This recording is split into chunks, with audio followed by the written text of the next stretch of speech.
All right, good evening. It's the June 16th meeting of the Charter Committee. We have a little bit change in our schedule, not the agenda. The agenda is still, we're going to continue review of executive authority. But we're going to have Jim Duggan here first, and he's out sick today. So several select board members are going to be here at 7 o'clock. Some of them are here already. Thank you, Karen. And in the meantime, we're going to probably go through some of this document, but first we're going to do some of our housekeeping things that we have to do, Mel, okay, now rather than, so we have it. So a couple of things I just wanted to make sure everybody, I know that several emails have gone out with different things. We have an updated work plan now, so that the finance section is not next now. Instead, it's elected positions, because that seemed to fit more with what these are. So I just want to make sure everybody was aware of that.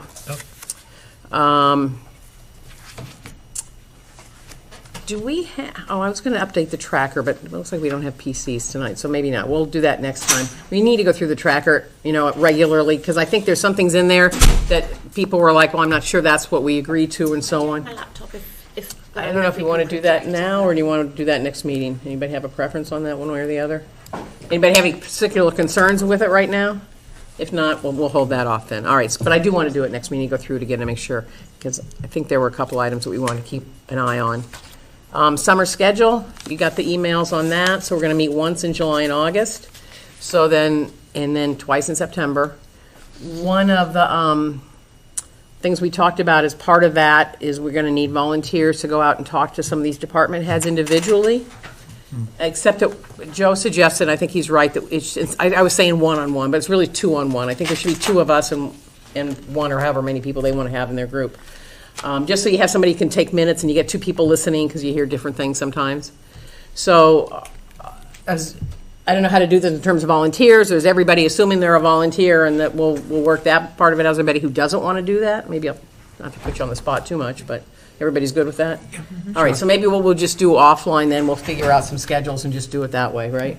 And now that we have a list of people who actually work for the town and sort of an org chart, we have something to work off of, and we can check things off. It's a beautiful function. If more than two people had an interest in meeting with one of those people or entities, is that a problem? Has it become a meeting? It's not a meeting, because three would not be a quorum. I just don't want to gang up on somebody. That would be the only thing I would think of. But what do you guys think about that? I think three is fine. 3 is fine. Okay, so I guess but you bring up another good question. Rather than just offline, just putting some together, I should ask for people, do you have interest in certain ones, and get that, I guess. Yes? Yeah. Okay. All right, we can do that. So we're going to do some things on the two-on-one Right. approach, and we're going to do some things with people coming in here. Is that right? It'll be both. So the idea with the two-on-ones is that, you're not off camera, people are more relaxed, you might hear some things out. And again, we don't want anything to be a secret. We want to know what people are thinking, what their concerns are, and so on. So the two-on-ones are to give people a chance to be more informal and give you some thoughts of what's going on.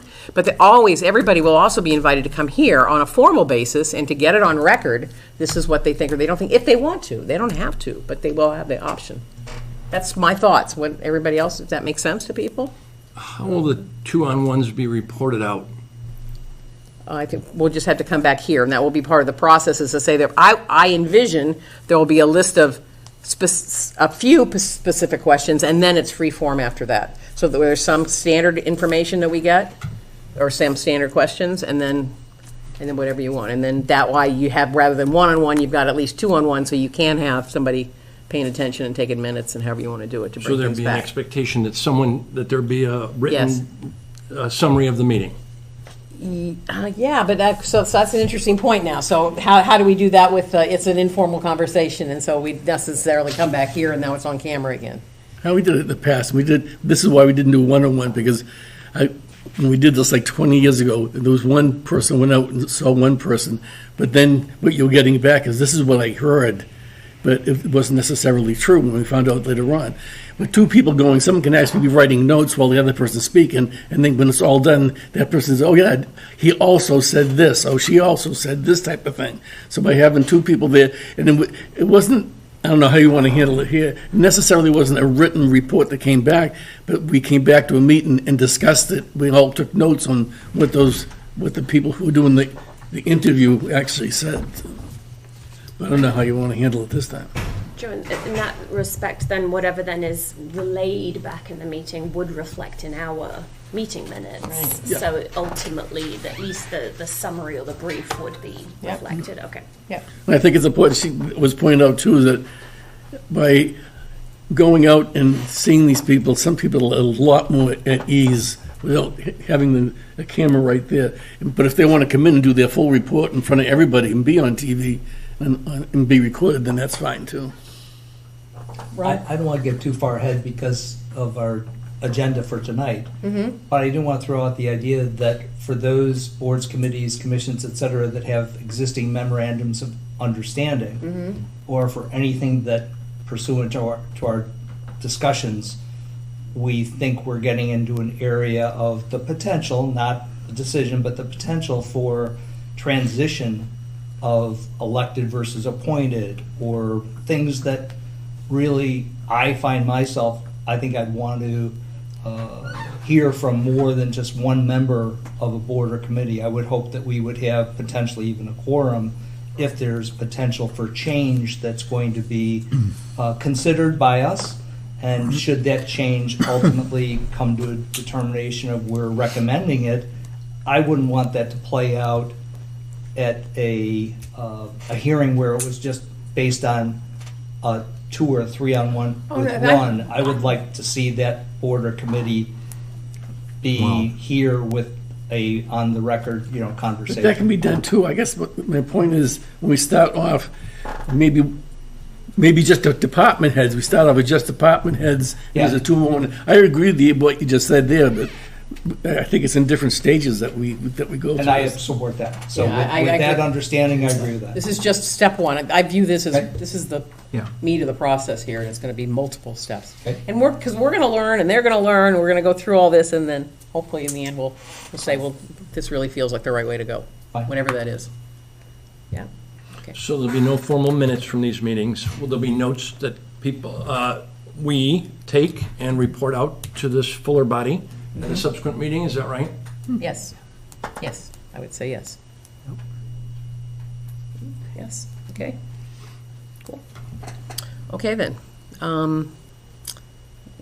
We'll do via email, we'll find out what people's interests are, and then get those things assigned and work that out, work it out for the summer schedules. Okay. Do you want to do the minutes now? Get that out of the way, too? Sure. Okay. Yeah. You want to make a motion? Make a motion to approve the minutes of the Charter Review Committee on June 2nd, 2025. Were there any changes or updates to that one this time? No? Okay, that was amazing. Okay. Second. As is Charlotte. All those in favor? Aye. Okay.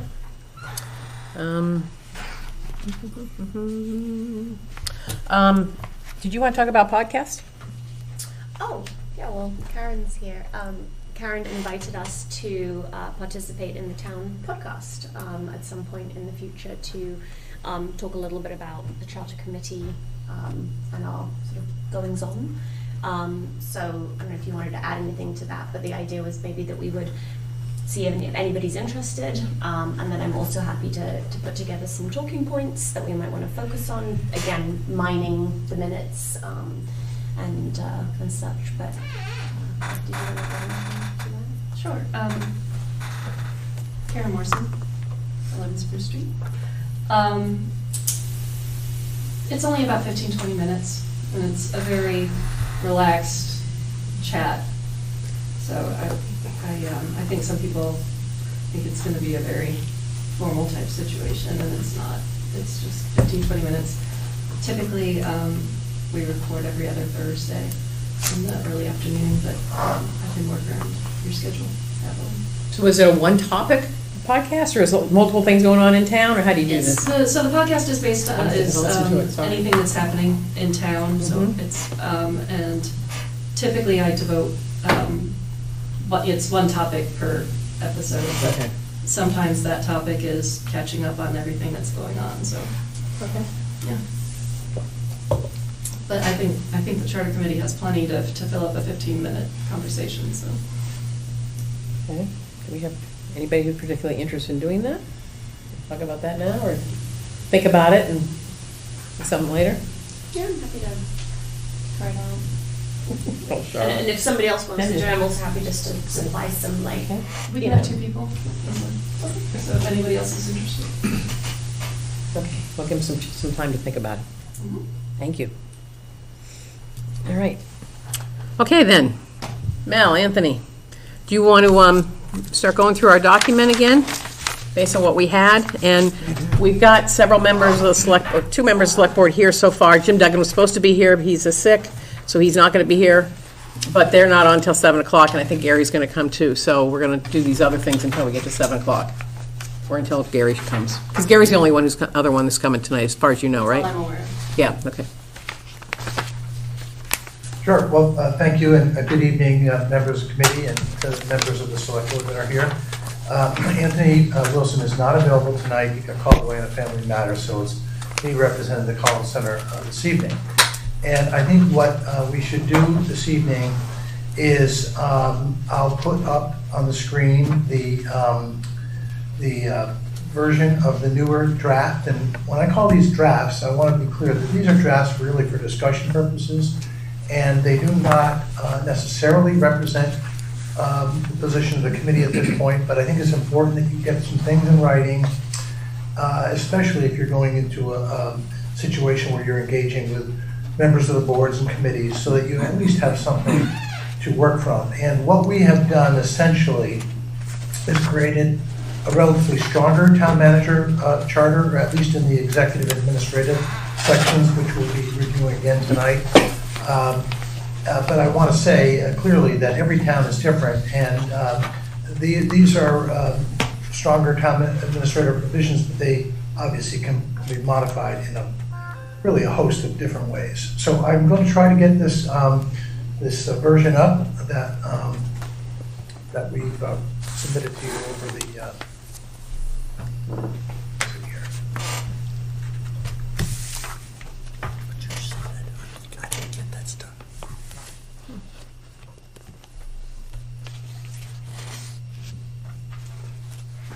Okay, so I believe you're seeing the draft executive sections, June 12th, 2025. Is that right?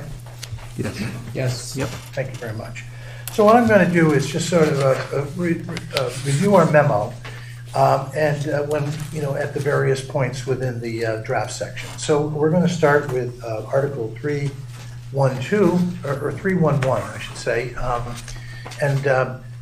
Well, actually, this wasn't changed from the prior version, so we're going to go to 312. And this is the section that prevents the select board from serving on another as a town employee in any capacity, or as an elected or appointed officer of a multiple member town body, regardless of whether compensation is received for that service. So I'd like to make 2 points here. Number one, this is a bit stronger than the conflict of interest law, I believe, or I believe there are some variations, but this is a typical provision, but it's really your discretion as to whether you want to create this prevention of these prohibition.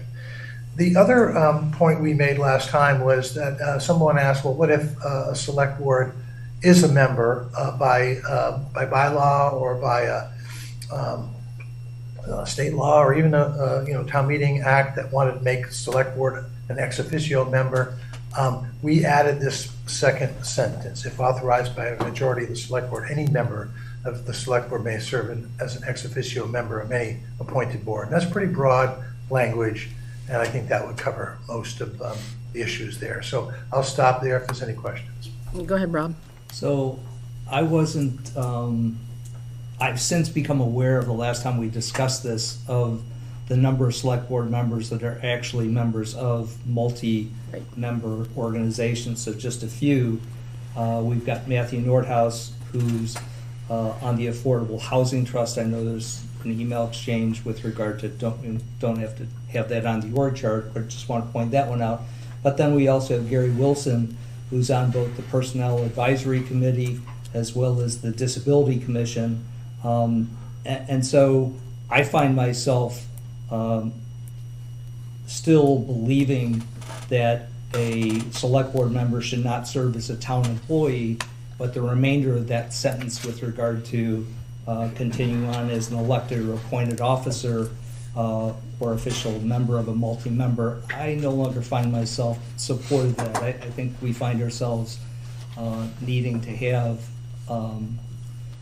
participation, and I welcome that participation based on my observations, so just wanted to put that out there.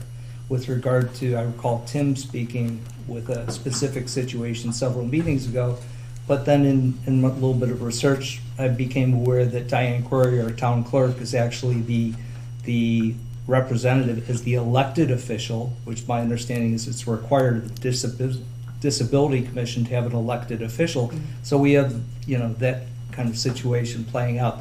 She's not a select board member, but we get into some places and we've had some conversations, so I just want to point that out as well as being, these are the realities of what we have today.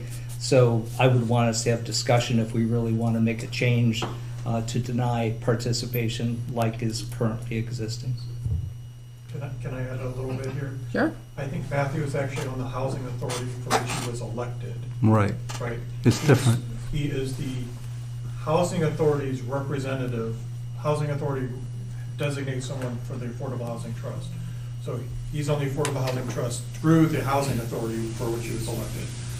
I'm on the Affordable Housing Trust as a designee from the Select Board. So we're both voting members there. Gary's on the LCTV as well, but It's on the advisory committee for cable, yeah. So I think Matthew's the only one that's on 2 elected boards, but we also have, there's 2 different kinds of boards, like there's ones that we appoint and then where we have a designee that is actually a member. One thing we did try to change probably 4 years ago is that when the select board member is on any of these boards, we are not the chair of any of the boards. I don't know that that's always true, but we're trying not to be so that we don't dominate the boards. But we will still be on, we still are on some of the boards. When you say you put that in place, where or how does one document that? Is that a sort of a gentleman's agreement, or is that then codified somewhere when you? I don't know if we made it part of our policies or not. I don't really remember, to be honest. We discussed it at one point and said we shouldn't be, because there were boards that the select board were on before, like when we were studying this building originally, 6 years ago or whatever. There were 2 select board members on there and 7 citizens at large, and the 2 select board members could dominate the decisions, and that was not a good feeling. So we said they shouldn't be able to, so we just have more of an agreement not to be chaired.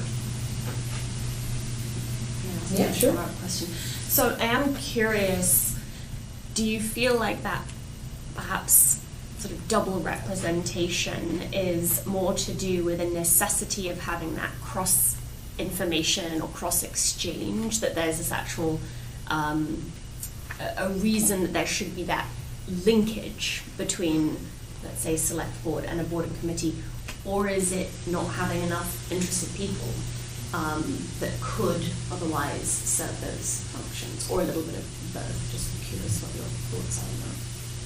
I think it's a little bit of both. I think it depends on the board, actually. Because I can see things like the affordable housing, it actually benefits from having a select board member on it. Ally can speak to whether LCTV or this has any advantage or not. The disability, Gary was on as, not as a select board member, but as someone that has a disabled child. So it's not like he got on there through a select board appointment. I actually think he was on the Disability Commission before he was on the select board too, so. I'll throw out in response to that from my perspective, attending numerous meetings in the Nagog Orchard Ad Hoc Working Group, that you two have each served at different times, I would say that information flow and your participation was absolutely critical. And then as it played out with the resignations of everyone other than the select board members, that group would have had challenges, I think, to carry the message forward, if not for your very active, and I don't want to say dominant. I didn't sense any sort of domination during the meetings that I watched personally or after the fact. But that continuity, from my perspective, was absolutely critical to eventually, be at the place where the town currently is. I mean, I agree. I think there's times that it's a good thing. I do like the idea of them saying not chair. We could codify that, not being the chair. But I mean, otherwise, there are times when it makes sense. Would you want to have some, like, not more than one select board member, or is there a balance there where one might be considered a sort of helpful representation and such, but if there's no limit to it, theoretically, you could have, 4 or 5, I mean, time, obviously. Yeah, I was going to say, that's a natural control item there. Exactly. So it's almost self-regulating, because if you have 3, then you have to post it as a select board meeting too. So at one point, the Affordable Housing Trust had 3 planning board meetings, so every Affordable Housing Trust meeting was also a planning board meeting. And I won't say that, I don't think that works well when you can have a quorum on there, because then whatever they decide at that meeting is basically the decision of the board. Mm-hmm. So I think it's okay to have 2, but not 3.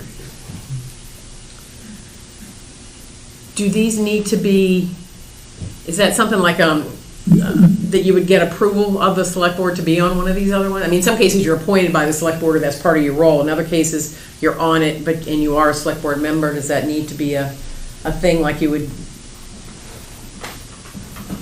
it says here to be ex officio, you'd have to be, if authorized by a majority of the select board, any member may be served as ex officiating member of any appointed Well, board. if we're appointing all the board members, wouldn't we by nature, that be an automatic appointment? I guess that would be true.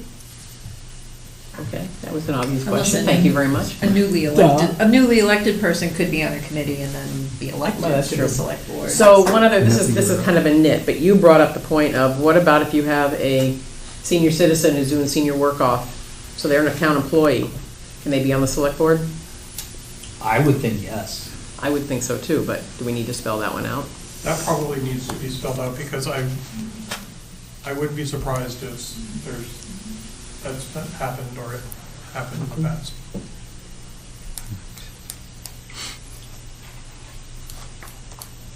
All right, Mel, are you following this, our conversation? Yeah, I am following it, and I guess the question is, the second sentence there, which, if there is a prohibition, we can tweak and make that how it works in Littleton. I guess the question is, do you want to have the prohibition in the first place, which is the first sentence?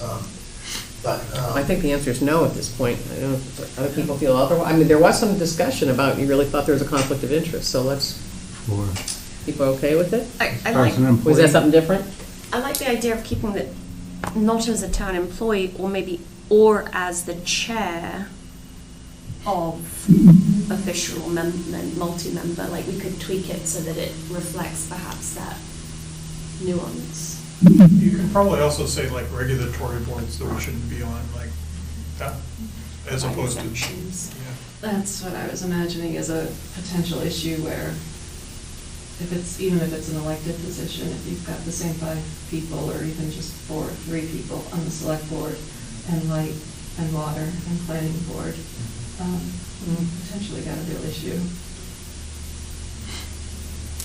So, How about other towns? What do you lose by allowing select board members to participate on such committees ex officio? What do you lose by allowing that? Voting? They have no voting rights? Voting, yeah. Right, that's what it means, right? They participate, but So currently Gary is a voting member of the Personnel Advisory Committee.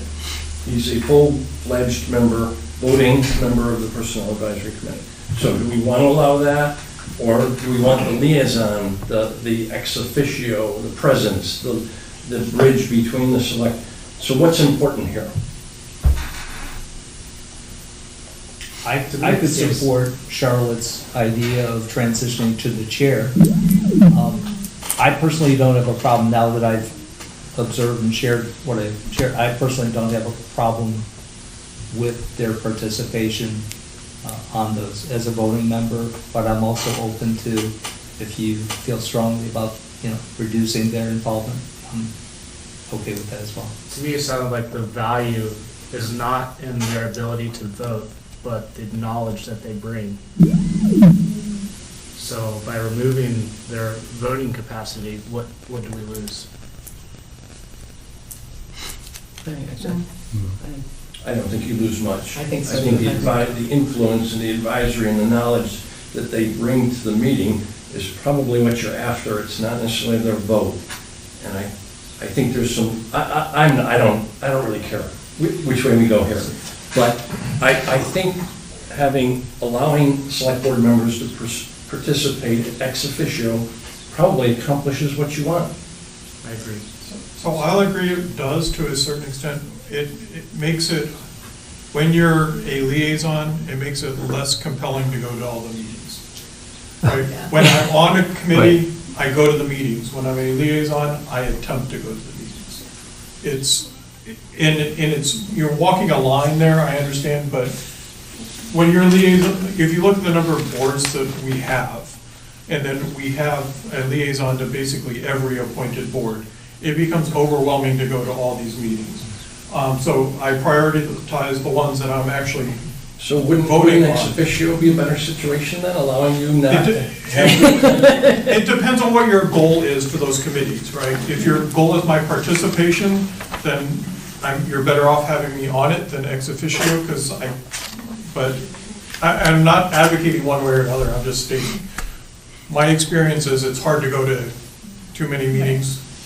Madam Chair, could I just clarify something? Yes. This is Mel from Collins Center. What we refer to when we say ex officio, that means that a select board member is a official member of that committee, but by virtue of their office. So that's what ex officio means. If we wanted to say non-voting, we would have said ex officio non-voting. But in this context, it's implied that the member could vote. If they're a member of the committee, they would vote. Interesting. So I'd like to ask a question with regard to quorum. Does a member serving to fill a quorum have to be a voting member? If somebody could address that, because the Disability Commission is one that came forward to the select board to have somebody removed because of non-attendance and So I don't know if the ex officios count for, in this case, for the quorum or not, but I know that only voting members normally count. You gotta be able to vote, right? To be part of the quorum. So- you have to be able to vote. This is a good conversation. I don't really want to stop it, but I also feel bad that Gary's not here. So now we're going into kind of the 7 o'clock meeting now. Yeah, postpone it and pick it up later. But I think if the first point is prohibit or not, I'd Right. say we're fine with it. I think And it's just more defining what their role might be. I'm fine with ex officio as well.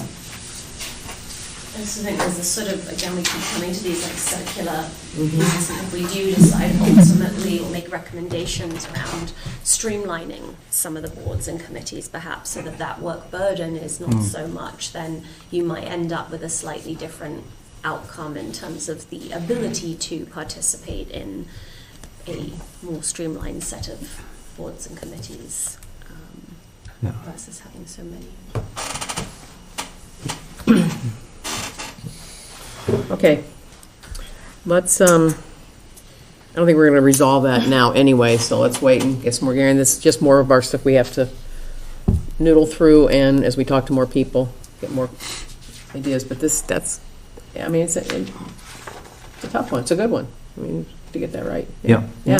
It's true. Good things to think about, and I like Okay. All right, Mel, so you got a couple of things for us there. We want to make sure that, obviously, we have more things to discuss there, but I think what we are in agreement, they shouldn't be chair, and we need to exclude the senior work-off in terms of employees, senior work-off people for employees, and other things we're still figuring out where we want to go. Sure, that's fine. So the next section that we want to talk about is 3.13. I am, for some reason not able to move my screen down. I'm not sure what's going on, but, Can I ask a question on 311? Okay. And this, is there a reason not to do 5 members for 5-year terms so that once every year rather than 2 and 1, 2, 2, 1? Question? Planning Mel, board does it that way. What's that? Planning board's the only one that does 5-year terms. what does, oh, the planning board. What's the advantage of it? They've always heard those. Then you're running against, it's for the elect, it's how you're elected, right? You're not competing against your other board members for election. But I understand that, but I think my point is, the top board in town should never have somebody on for 5 years in a row. That's an opinion only. I'm just asking. Yeah. I know most towns do 3, I don't know if others do longer. I'm I just think asking. it's probably in the general laws that the term of a select person is 3 years. Mel, can you confirm that? I believe it's a requirement of state law, 3 years. Okay, thank you.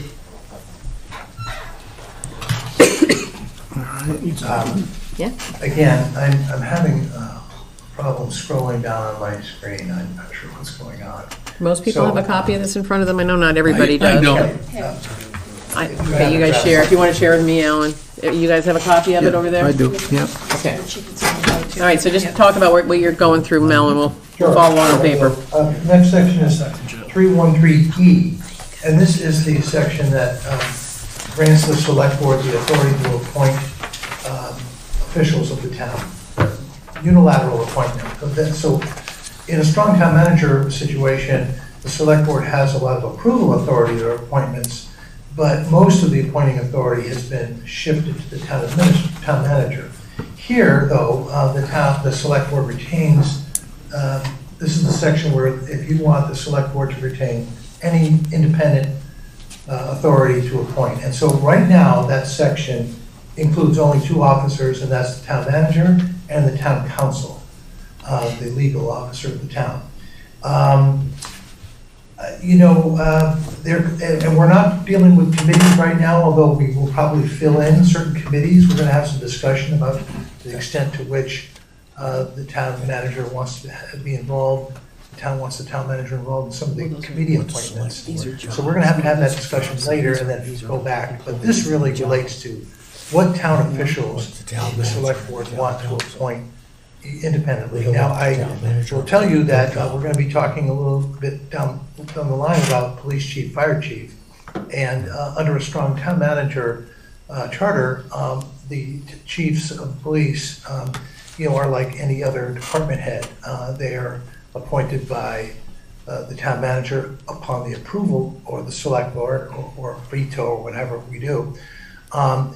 This is a discussion. If we want to have this, we could have this discussion about if there is any department heads that the select board want to retain appointment for without the town manager's involvement or at least appointment.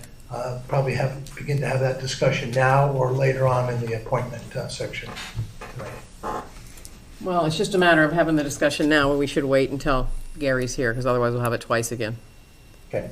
Unless there's we want to have that without their input at this point. I mean, this is one of the questions for you all anyways, about the police and the fire. Are they different or not, and so on. Okay. Why don't we just hold off on the police and fire one of it?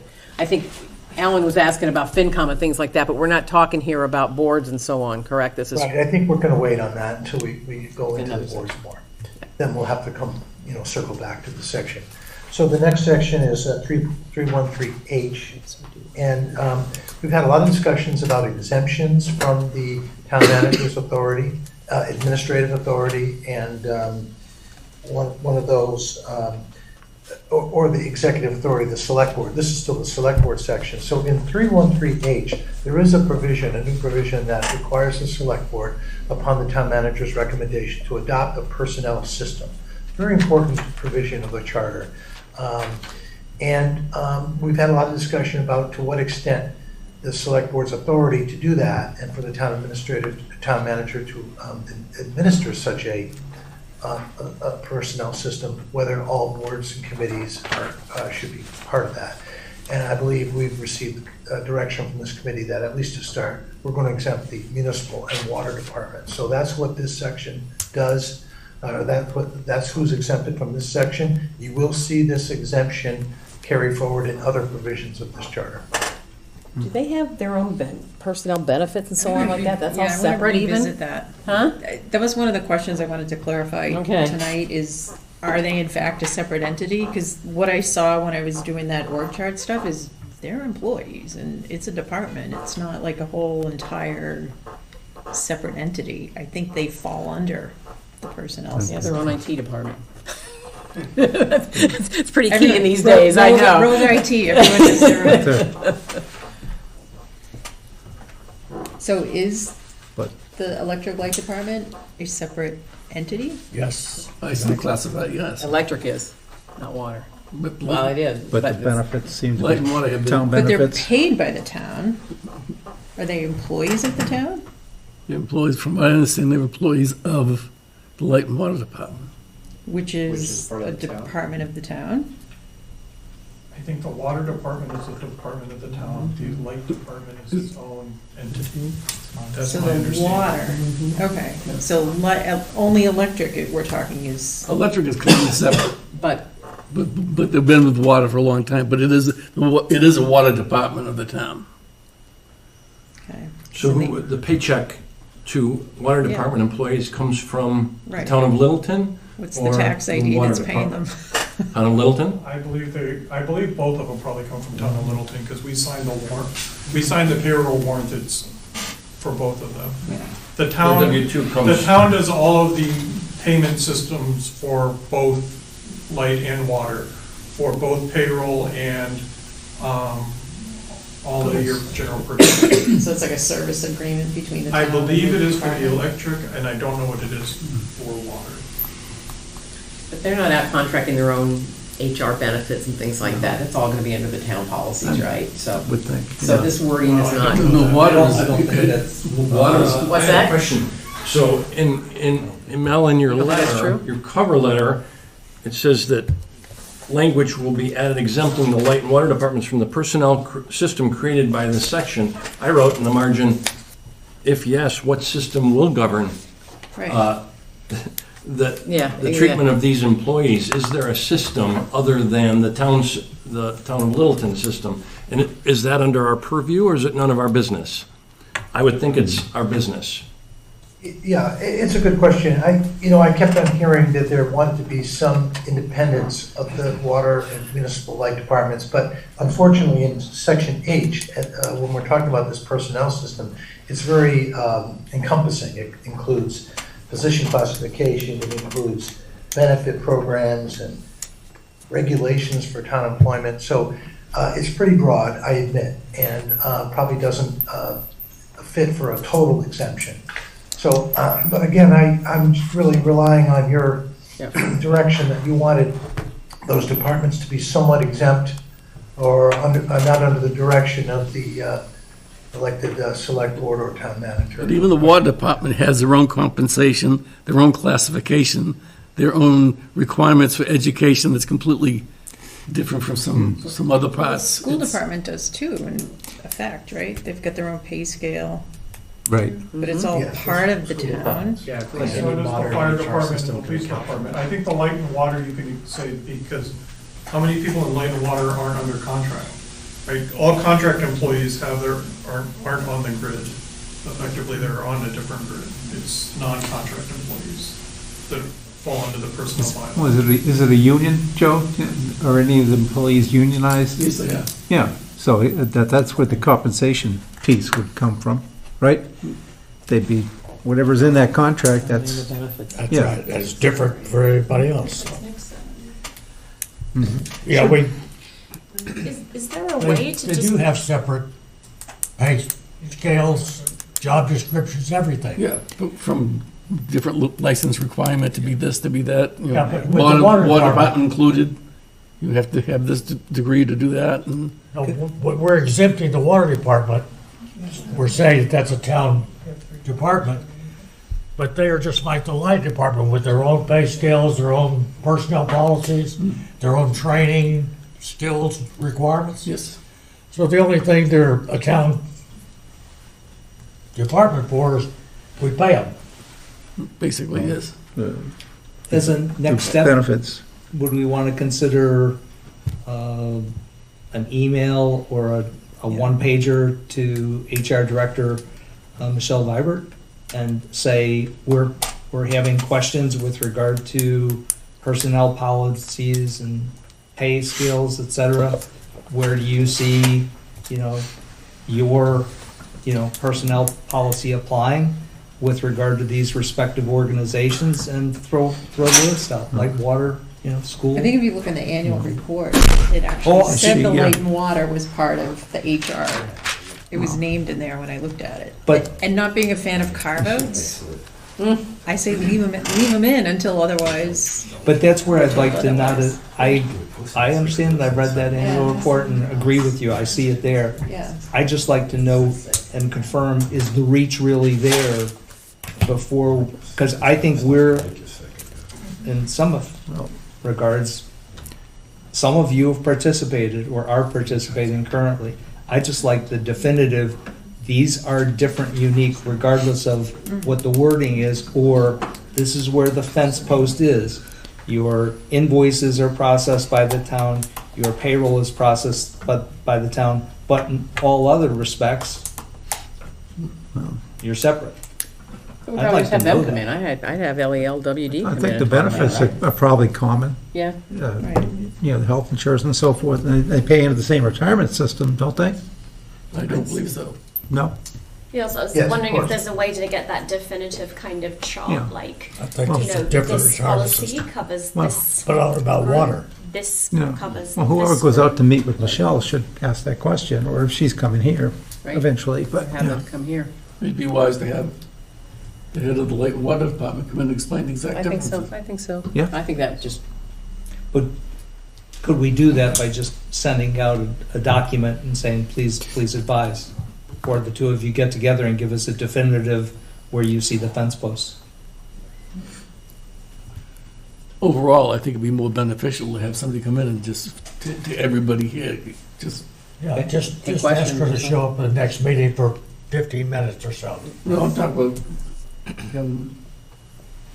Light and Water. Personnel, no, think- I'm talking, yeah. yeah, The general light manager. water. I think we need both, because it could be Yep. different perceptions of how things are organized. And I don't want the guy that runs the department saying, oh yeah, we're all on our own, we do, because to some degree, every department has its own sense of autonomy and what they do. But And that would help us understand whether and how we should word this, because then certain things may truly be exempt and certain things may be framed differently, but ultimately inclusive within this language, maybe. Yeah, I would want to understand why the exemptions. And hopefully the answer is not just because we've always done it that way. Well, I think the electric department is different by statute. The water department is not, but then the water department has been with, I'm not, this is not an answer, but just to give some framing, and you guys know more. But they've been together for so long that their systems are the same, water and light, how they do, I mean, they have their own IT department, so water's there. So it's a big deal to say, well, we're just gonna bring water and put it over here. It's not just in the charter, there's a lot. And I'm not sure we wanna, but we need to understand what it is, at any rate. That's the first thing, is to understand what it is, right? So, So can I, some more comments on this section? okay, and Gary's here now, so we can go ahead and talk about these things. We were holding some of this stuff off because, The position and classification and comp schedules that we've approved now that are, well, first they're approved at town meeting, they're not necessarily by the select board, so I'm not sure what approved means in this context. But also, we're approving things for non-union personnel. The union personnel are just all done separately, right? There's no, some of the personnel practices are the same, but they're not on the same grids at all. So, and the school department is completely separate. We have nothing to do with that. So,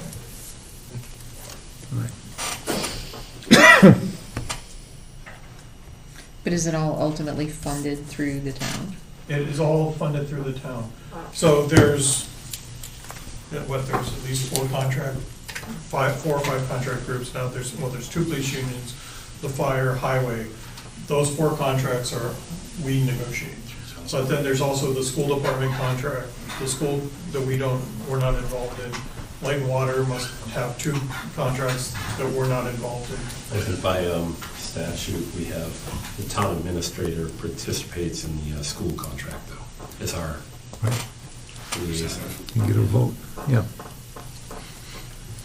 Madam Chair, the state law gives the select board responsibility for the health insurance benefits. So I know that that's not any, that's covered under state law. And as was pointed out, collective bargaining agreements tend to create more uniformity and formality with benefits and so on. So I think with this one, I think we should tease it out a little bit more with your HR and we can work on that. Should we exclude, though, when we talk about excluding them, do we also exclude the school department on all these things then, too? We could. I think it's pretty implicit in the law that this doesn't cover them, but it might help, I suppose. I think we do that in It's some just other areas. Just helpful for the casual reader who doesn't know all those things that are obvious to somebody else, right? No, that's a good point. Okay.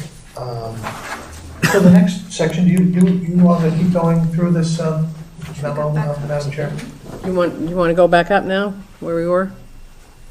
Yep. You have some input for us? I do have some input. Do you think that he could try to, with his mouse, grab onto this little gray part? He was saying he couldn't move it for some reason. He's been So trying. what? I'd love to, but I don't. Is stuck? Yeah, I can't see. Unshare, reshare. Then, I'm sorry. yeah, maybe you can try unsharing and resharing. It's just, Yeah, it won't do any good to have it up there if it's not the right thing. So. Volume. Volume? He's not loud enough? Yes, no, not for me, I can't. Oh, okay, all right, okay. There we go. Thank you very much. All right, so next section that I want to talk about. Okay, well, I think, hang on, go ahead. You want to talk, we're talking about Gary's here now, so we can actually go back to our, basically our 7 o'clock discussion, start at the beginning, go to E again.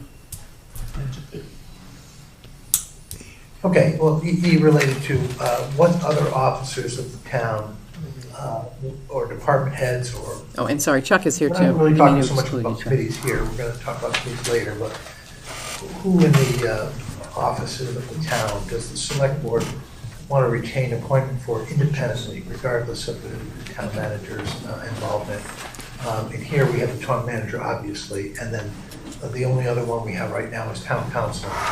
Currently, your bylaws and sort of the general framework is the select board do make most appointments. But here, we're really doing that, the strong town manager position and the charter really does shift a lot of that initiative of the town manager to make appointments and then the select board to provide the oversight and approval or veto, what have you. So the question is, do you want any other officials of the town in this section? So the one that comes up, of course, first is police and fire, right? They're separate, right? The town administrator now appoints most of these people, but police and fire are done by select board. And now, how do you want this to work? But what are your thoughts on that? What are the pluses and minuses, and how do you feel about that? Because it's not all the towns do it. Most towns don't do it that way, as I understand it. Is it just because that's how we've done it, or there? I mean, Yeah, just I look for opinion, or yeah. I mean, yeah, I think definitely historically, Wilton's both, strong chiefs, so they have the full ability to hire and fire their own personnel. They present their own budgets, everything like that. So, as far as the select board hiring the town administrator, police chief, and fire chief. We've always looked at them on equal footing to some degree, but also we've seen in other communities, at least I have, it avoids personnel conflicts as well, personality conflicts. If you have one person maybe has an issue with a police chief or a fire chief, you're out of here. So I think it gives us a little bit, a 5-member board now. If there's issues, if there's things we don't agree with, it gives us a little bit more, I think, decision-making. So we kind of get that bias out of it a little bit, perhaps, if there is bias. Not that we're supposed to all be professionals in the town manager, of course, but you do see when, there's an issue like that. Other than that, I think just the diversity of input. Yeah, I mean, we hold the interviews, the board, we interview the candidates, we screen, we hold assessment centers, all of those things to help make those decisions. But as far as filtering it into a person, the town manager or the town administrator, it's a big change for the town. I'd like to hear that, I guess, the other members, but I don't see anything as being broke right now. I think, if anything, I think the town administrator or manager should have extra input into the daily workings. Either have the annual appraisal be part of that process with police and fire, or They're not now? They're not. No, they have no input. So there's really no accountability for the police chief or fire chief to report to or update the town administrator, except by the goodness of their heart to get information to us. And that's kind of the situation we're under right now. But it hasn't always been that way in prior town administrators. Some police or fire chiefs would go completely avoid the town administrator and then email all of us as a group. And currently we have, chiefs that exclusively, to some extent, work with the town administrator to update him, and then he updates us immediately on anything going on in town and things. But So going forward, if the view is that the select board is more policy-based, and they're not in the day-to-day, right? You're trying to get out of that. So then how does this jive with that, right? Also, it's, Chapter 41, Section 97A, Mass General Law, gives us the authority to do that. In most towns within the Commonwealth, it's a select board that hires or appoints the police chief. So the spread data that most towns don't Okay. is not. That's not true? Sorry. Okay. I was under the impression that of the towns that have a strong town manager, those strong town managers appoint the police and fire chief, or maybe it's something that Mel, but you would have, all of the towns, that might be a different cut. If the charter states that that's one of the roles of the strong town manager. Right. I think that, because that's part of our discussion earlier was whether to move towards a strong town manager, and if one were to have, it's like part of the definition, right? You end up a little bit circular, because if you say you have a strong town manager but are not having some of those appointments, then you would actually determine that might be more of a weak town manager. But I'm curious if maybe Mel would, I don't know if you have any reminders on that, but yeah, it's one of the things that makes them strong, I guess, is what they were saying at the beginning. A lot of things, however you spell it out, how strong they're going to be, but it is one of the things. But Mel, I mean, what is your experience in terms of the number of towns with strong town managers that have the select board versus the town manager appoint the police chief and fire chief? Yeah, I would say most charters, when there's a charter that formally establishes the town manager or town administrator position, they tend to appoint all the department heads with the oversight of the select board. So the town manager cannot appoint the chief of police or fire chief or fire them without the select board approval. So that's generally the way it happens, but in this particular section, I've seen select boards appoint DPW directors, chiefs, other positions, town council, or even accountants. I think you have a finance directorate, a new finance department, but those communities that don't have that yet, it's typical that the select board might appoint the town accountant. But generally speaking, the town manager in a stronger town charter will appoint all the department heads subject to the approval or veto of the select board. Who negotiates the contract? What's that? Who negotiates the contract with these employees? The town manager or the select board? Currently, right now, we negotiate the contract The contracts. between the. We'll get to that, that is a provision, but I believe in this charter, the language right now is that the town manager negotiates subject to the select board approval. That's also covered in the chapter, section that I stated, 4197A, which says the select board determines the compensation of the police chief. If I can ask a question. Sure, yeah, absolutely. I apologize for No, walking no. late, so I don't know what's been discussed yet. Yeah, late. You were early. Okay. I was late, I was supposed to be here at 6:30, what about that? I was shooting for 6:30. But you've made the reference, both you and Charlotte, of a strong town manager. Is that what this board is leaning towards? Yes. It seems kind of leaning. It's what we're leaning towards. Seems leading, not leaning. What's that? Just the question seemed leading, not leaning towards. It seems like we're leading that way, whether that's the direction of the Collins Center or. No, that's us. I mean, we've talked through it, we've gone through, it's like the world's a different, I mean, you guys, the world's a different place, that things are more complicated now and so on, and so that's, yeah. I mean, I'd like. So can we follow up? Yeah. I want Yeah, to check your expression.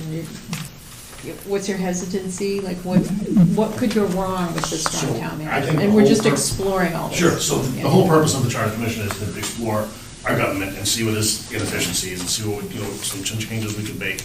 And I don't necessarily think that it has to include changing the title of town administrator to town manager. We could also change it to town manager, but we determine what the parameters of the town manager would be.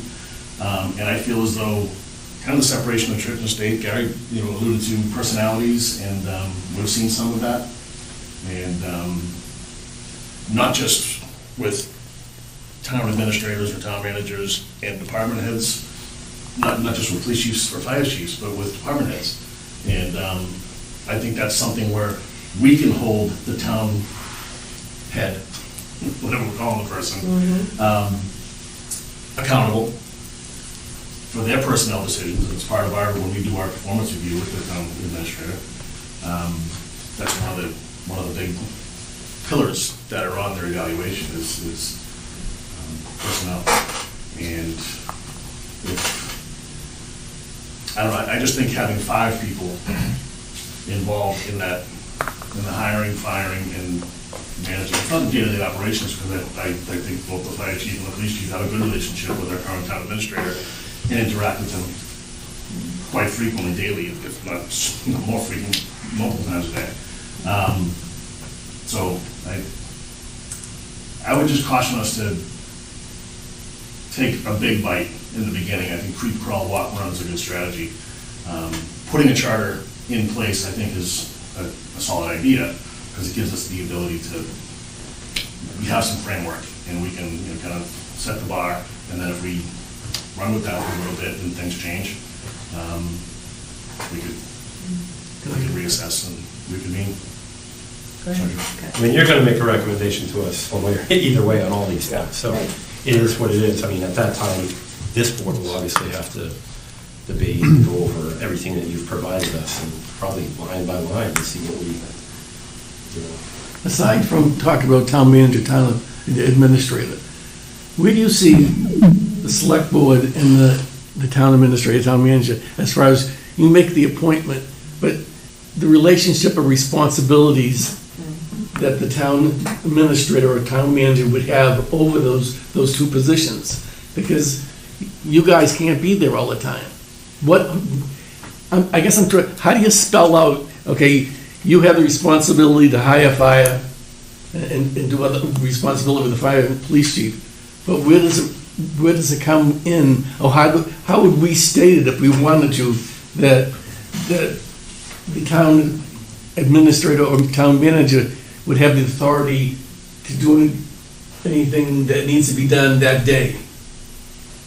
If we can, So we've done that, I know, I go back to Keith. I mean, Keith, I wouldn't say he had a great relationship with the police chief or the fire chief, but he had a relationship with them, a working, really a professional relationship with them. And he would be with them every Tuesday and find out what was going on. And if they needed anything on a day-to-day basis, they would reach out to Keith for his expertise, whether they needed to speak with town council or they had a personnel issue. Now we have an HR department, so that is something that has changed with the times. So the resources are available. I feel as though a police chief and a fire chief have kind of earned that position, and I think we do and should hold them at the same level, as Gary kind of mentioned, that we kind of look at them all at the same level, the town administrator, police chief and the fire chief, all doing different jobs. But I do see a dotted line, because we're not there, we shouldn't be there, day to day, up in their business. But, How about the chief financial officer of the town? Should they report to be hired by and report to the board then as well? Is that position not as important? Well, we've changed it, over the last year. With town meeting vote, we changed that position in itself. Now it can fall to three positions, it can fall to the assistant town administrator, it can fall to the town accountant, it can fall to the treasurer. So that position, was with the assistant town administrator, Mr. Ferreira. And now it's with our treasurer, is it going to be our treasurer or our accountant? So it moves. So that one, that'd be a little bit more difficult because it's a position that moves where chiefs. I'm just trying to make, why is the fire chief and the police chief different than other key department heads reporting to the town administrator? So what's the difference? well, the title, strong chief, strong town manager, that's the way we go. I always try to liken things to private sector. That's what I'm sitting here Yes, thinking. I know, and that's That's I saw exactly you right. going there, Kevin, because when you mentioned the chief financial officer, that's the CFO. Yep. So we have, currently Jim's the CEO, we have Robin as the CFO, essentially, and we've got, you can call me as the CTO, I mean, we could go right down the Yep. list, right? But they're different than the private sector because there's other entities that have oversight over them as well as the town. I mean, they have to comply to posts, and there's state mandates, there's federal mandates, and there's other things that they have to do. And I feel as though they're more suited. And I'd rather have our town manager or town administrator focused on the stuff that they were trained to do. And the stuff that they're trained to do when they're at Suffolk MBA program to learn how to be a public administrator isn't managing a police chief or a fire chief. It's the business, it's the budget, it's dealing with the CFO, dealing with department heads. Personnel's certainly part of it, but they don't get in the weeds about all the stuff that Steele needs to know around fire service and all the stuff that Matt, or the current chief, needs to know around the police profession. And does the select So board that's gonna, get in the yeah, weeds some of the question. for that? Pardon me? Does the select board get in the weeds, as you said, about those? I don't think they do. I would say that's, to your point, that's where where it can go wrong.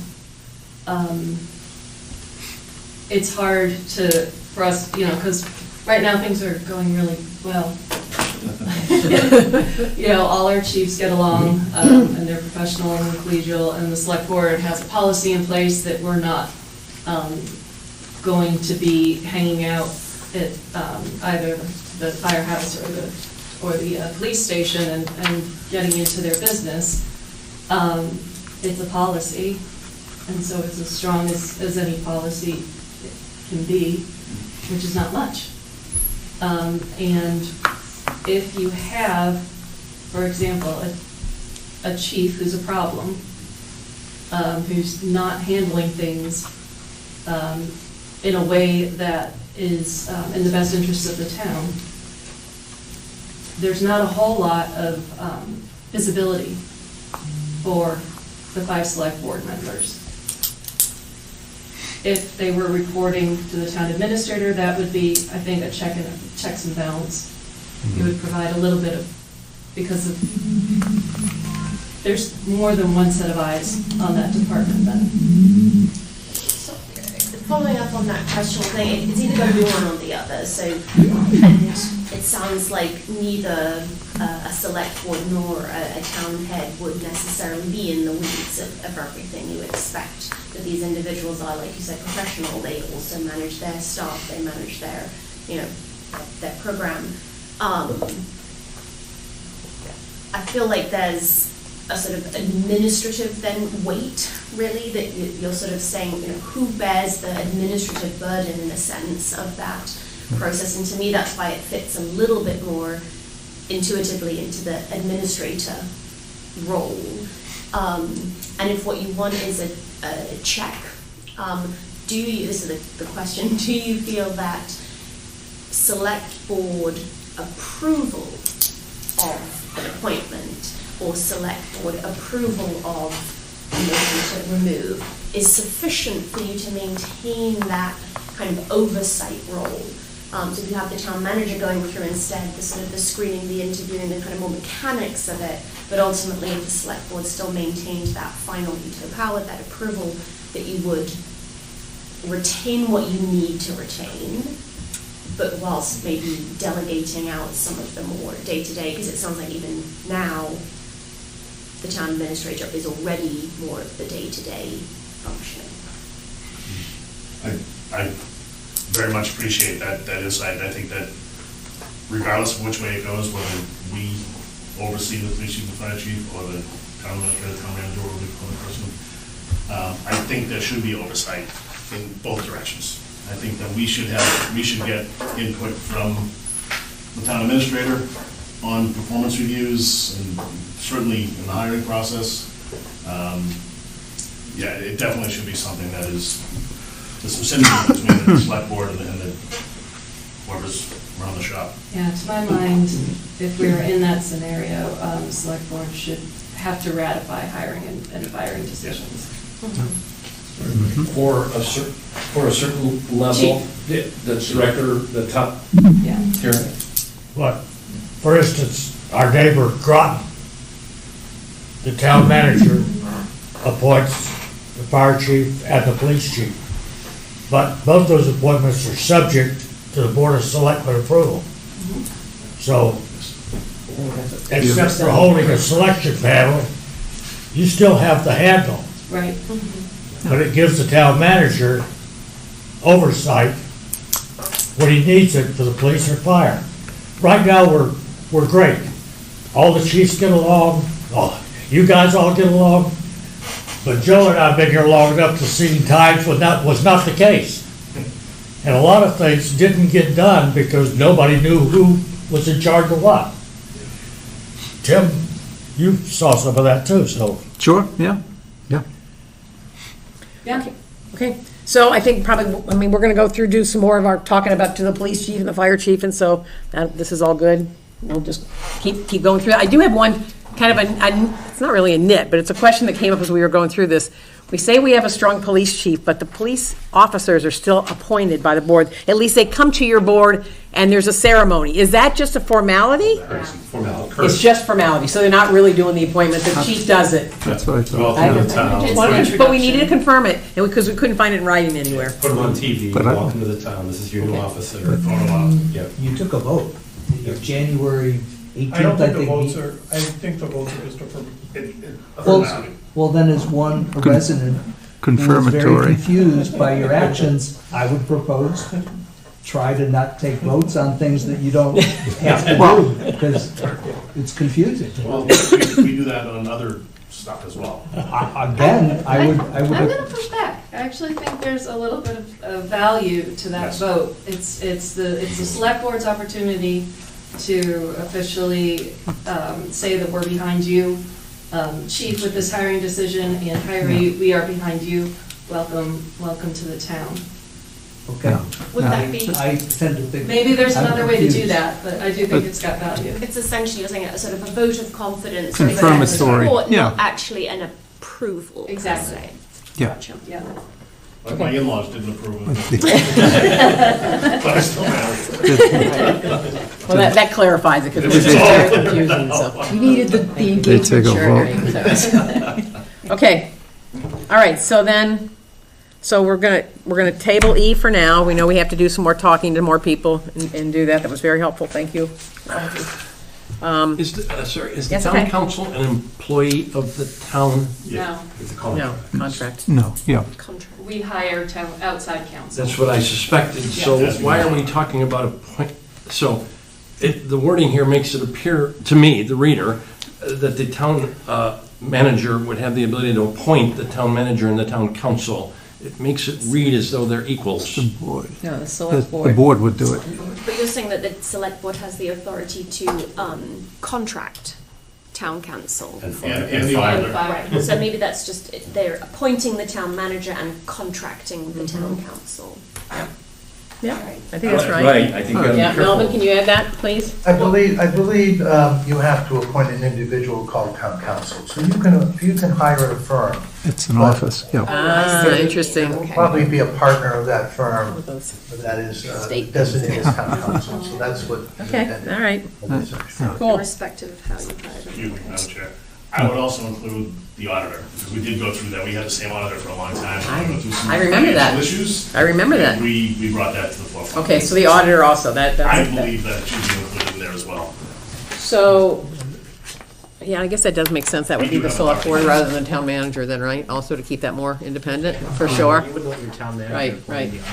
the Okay, Exactly. yeah, exactly. Why not? All right, that's a good addition. Actually, the audit is actually G, which is on your screen, and we didn't change that. I don't think there was any discussions of that, but again, Okay. the firm is similar to appointment of a department head, where appointed by the town manager, or actually, this is approved by the select board, but upon a recommendation of the town manager. Yeah. So Okay. I don't know if that's how you do it now, but that's what this language reads, so we should be aware of that.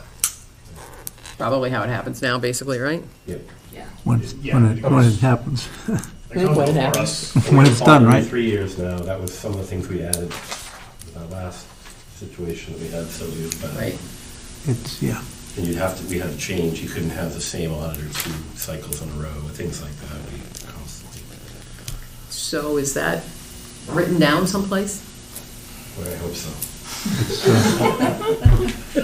Gary's gonna read that, I know. It's not, it can be as we release our report and they take action on the report. So and that'll make a get in the recommendation. tracker someplace, right, Charlotte? Thank you. I mean, there's a lot of these things, we're like, and everybody says, well, that's how it works, like, but is it written down anywhere? And it's like, it's not, or we don't know where it is if it Well, is. that's one of the big things, why, another reason why you guys are here, because I think, yes, when these 5 members are gone, and another 5 members are in here, we're going through the same, we're trying to figure all this out again. Right. Yep. Okay. All right, so, Before you move on too far. Yes, Can yes, I sir. recommend you also add an I and a J that says what the select board's responsibility is for town meeting and the town budget? I'm not asking you to define them today, but I think they're probably covered under the general laws in general. well, this specifically says, I think that the town manager is responsible for The providing a budget. budget. So what is the It's select his- board's it's his role budget. in the town budget? We're not there yet. We have a whole other section on budgeting and finance. that, Yeah, yes, we're but kind of holding up but on you're, that. I'm just saying you should define what the select board's role in that process is supposed to be according to this. There's a section in there that says what the town manager does, but not what the select board does. Okay. And town managers get fired over budgets all the time. Maybe that should be in the section on Somehow town meeting. that's not that simple, what's that? Maybe that should be in the section, the previous And section there on is town another, meeting. town meeting, there's another section on town meeting, right? Yeah, yeah, right? maybe, yeah, some reference there to it. Right. Yeah. Yeah. So that's select board. Do we want to go back to 312 with these guys? No, Gary. Which one is this? Yep. 312, the one about the prohibitions to serving on the Oh, board? yes, and yeah, the- absolutely. Yeah. So the discussion we were having is about select board members being, I'm sorry, because some were already here, about being on other boards.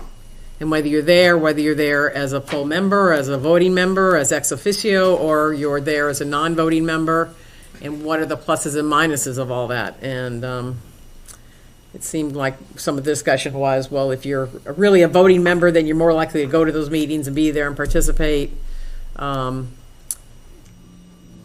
But in some cases, is that really your role? Is it to be there to be voting, or is it to bring your information in and bring it back and that kind of thing? And so should there be rules about that and issues about some, or ways to contain it so that you're not a chair of a committee, or there aren't more than one select board member on committees and things like that? What are some of the... So I don't think it should be an overarching policy that select board members should not be. I think it's a case-by-case basis. There are some committees that I think are well-served by having one of us on the board, at least as a liaison capacity. And it can be an ex officio. Doesn't necessarily have to be a voting member. But in some instances, that helps. In some boards and committees, we have a lot of volunteers, which is awesome. But they haven't really had a lot of experience, I guess, on a town, with town government. So having someone that statute covers that. Statute covers us on some things where we can't be on certain boards. I would love for us to never be chair of anything other than, because that gets, I mean, you're in the. Yeah, I think that's pretty. But I'll give you an example. When we created the NAGOG working group, NAGOG Orchard Working Group, it was so critical to the select board, and to get it, we put 2 members on that. We really needed it. Because we created the committee, we charged that committee with something, and I think, so that's why I think the overarching blanket statement might not work, so.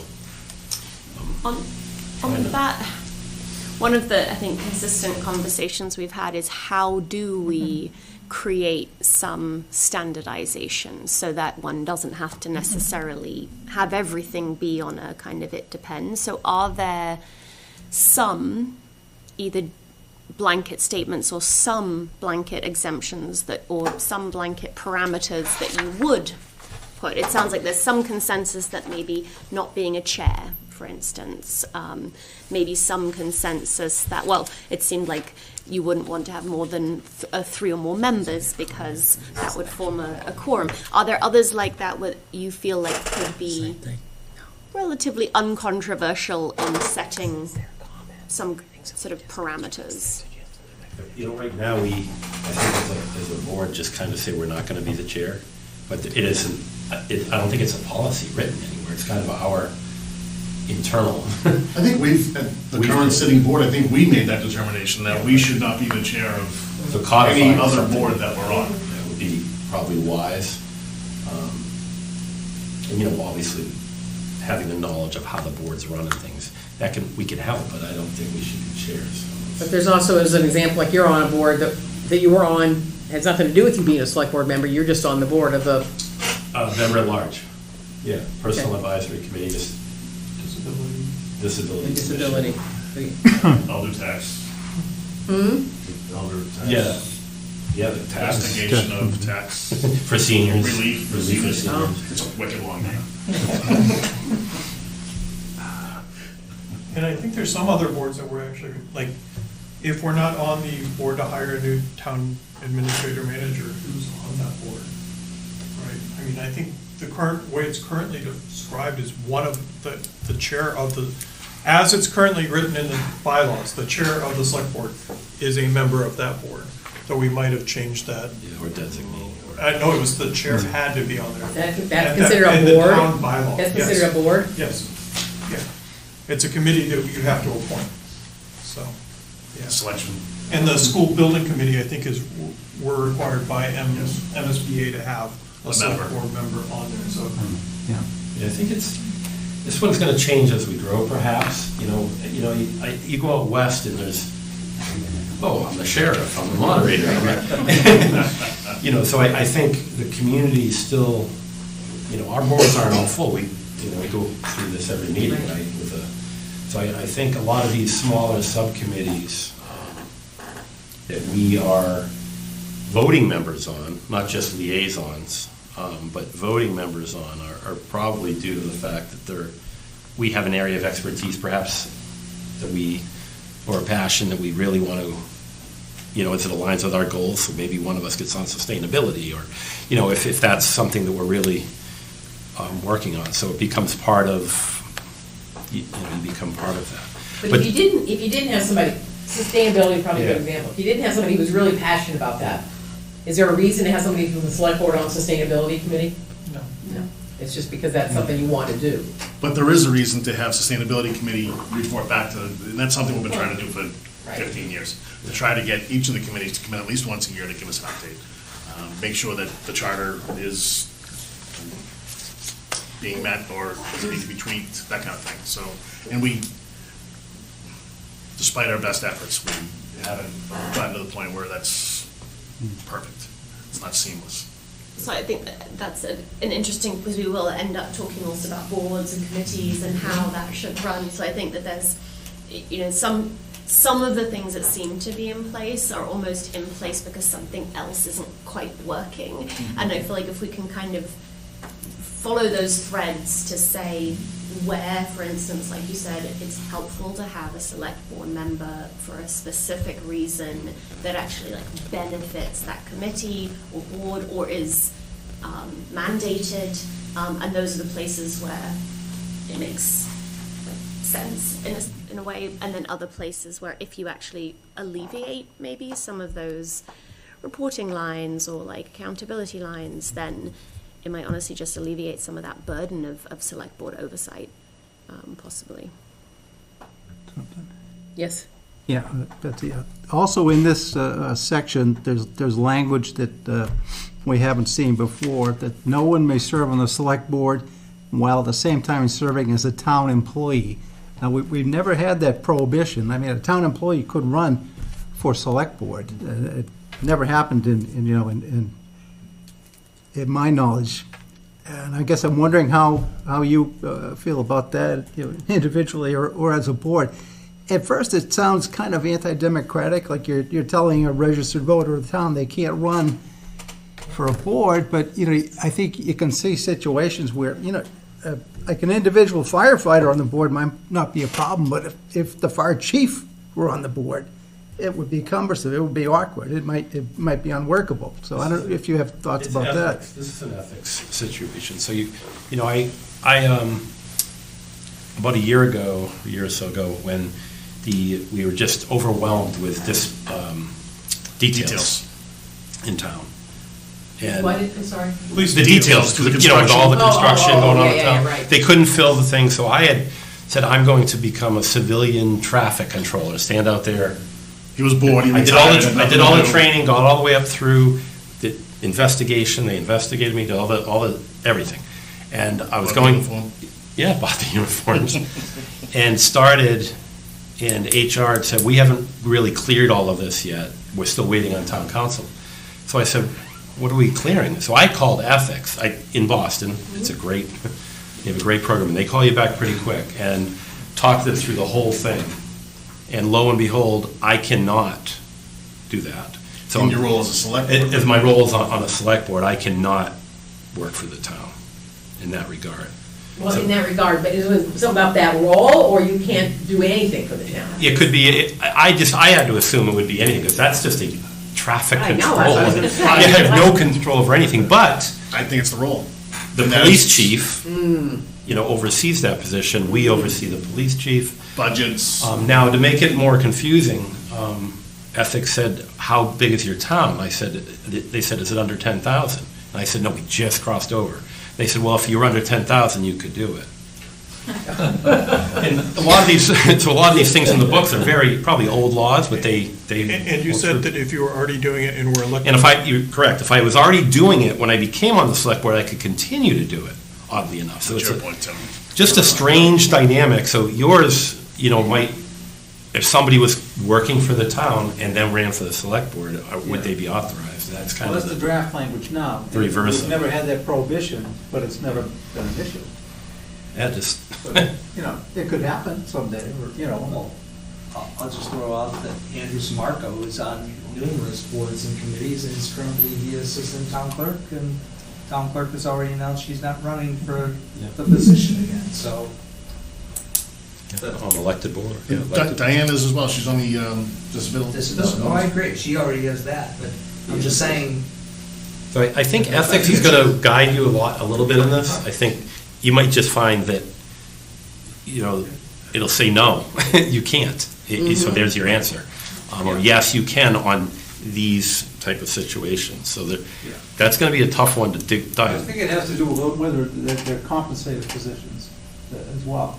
Someone working for CPW is getting compensated at that job, but right. In the past, you had to choose one salary to accept. You couldn't accept two public salaries for the two, you could serve. He doesn't get one from the select board. But, yeah.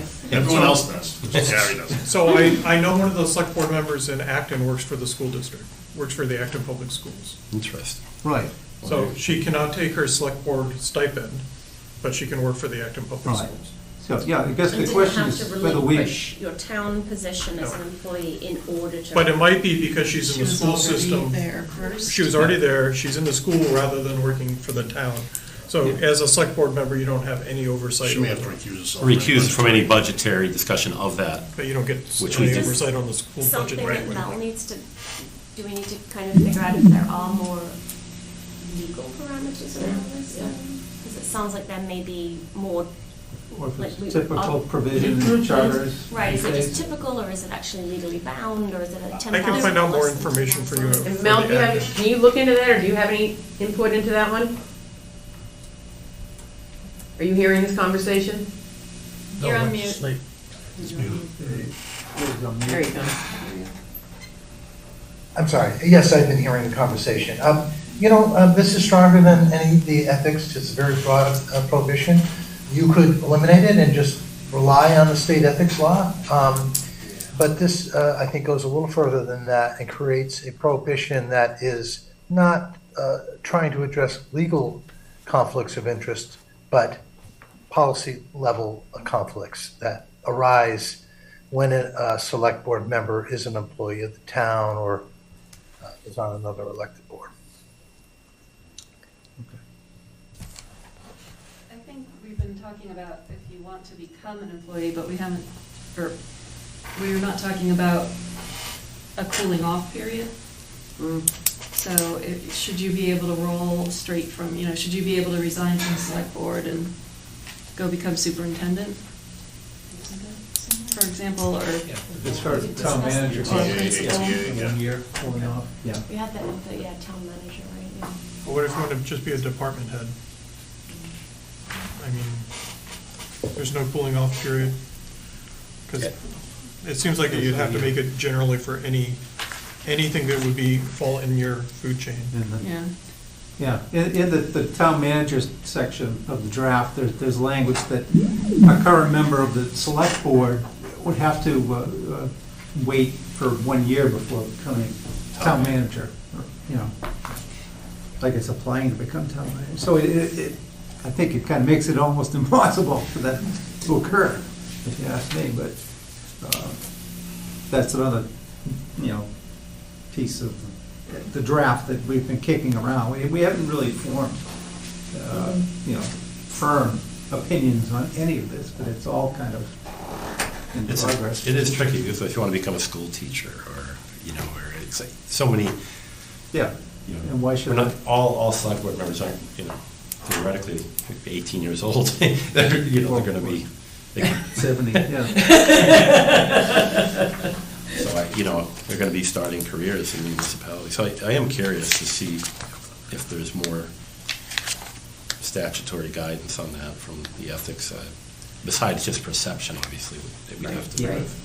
I thought there was I don't know if it's a state policy or a town policy, but I know library trustees have in the past resigned from being trustees and then became library employees, and there was a cooling off period of, I want to say 3 months or 6 months.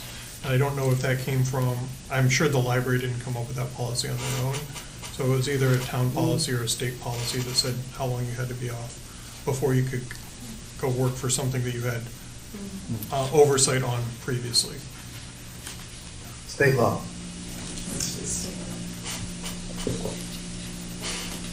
Okay. Okay, that's what that, so.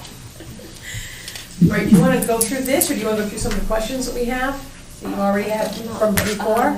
How do you want to do this? Can I read them out, or people can jump into the ones they're most interested in? We've essentially covered the first. Yeah, the list of the questions that we have based on the minutes. Second one, which was around oversight and accountability, we haven't yet touched on. We sort of touched on 1 and 3 already. Let's see. Appointment authority. But we haven't really touched on contracts and leases.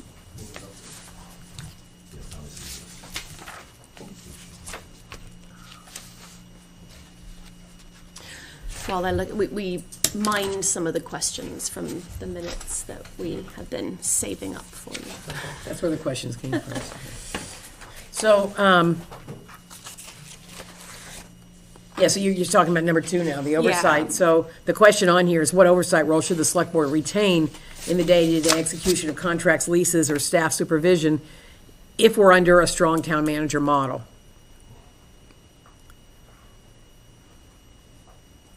If we're under a strong town manager. So if the town manager's hiring and firing and running the day-to-day stuff, you guys are policy.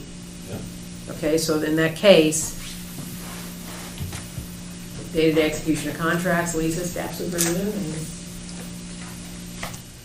think this also came up. I mean, even today, even without the strong town manager, I mean, really, you're trying to get out of that stuff now, right? We're pretty much there. It's just this board. Yeah. Pretty much there. I'm trying to think of Not talking about union contracts, talking about building contracts, the warrant you and I discussed the other day, payroll warrants and all that kind of stuff.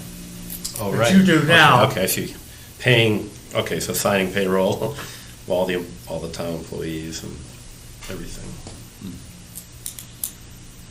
So I think the select board should be signing payroll and the warrants.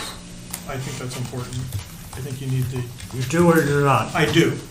I think it provides an extra check and balance that you don't necessarily get, right? I think that, signing the warrants, I think is important.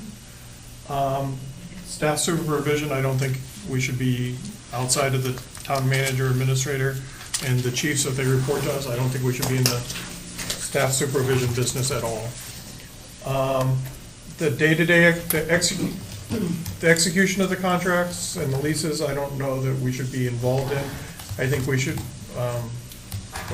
be reviewing and signing them, but we're not managing them once they're, yeah. Is timing an issue for you to have to sign these things?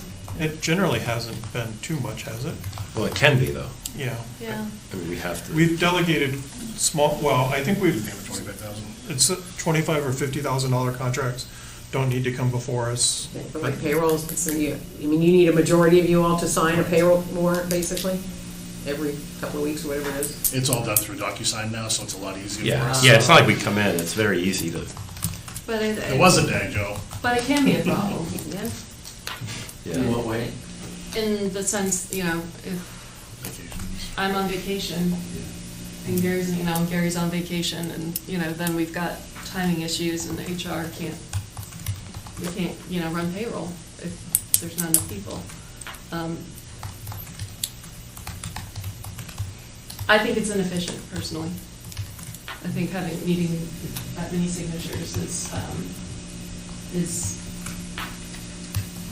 if we want another set of eyes on it, let's create a role for that, or let's designate that, but I don't think getting, that many signatures every 2 weeks is necessarily the way to go about it. I don't think 5 signatures should be necessary, right, but I think signatures. Is that what you have now? It might not Everybody has to sign be. it? We don't even know, we don't know that. I think it's the majority before Just they'll three. actually Yeah. pay it. but- I'm just curious if to me, it's more important if we have the budget.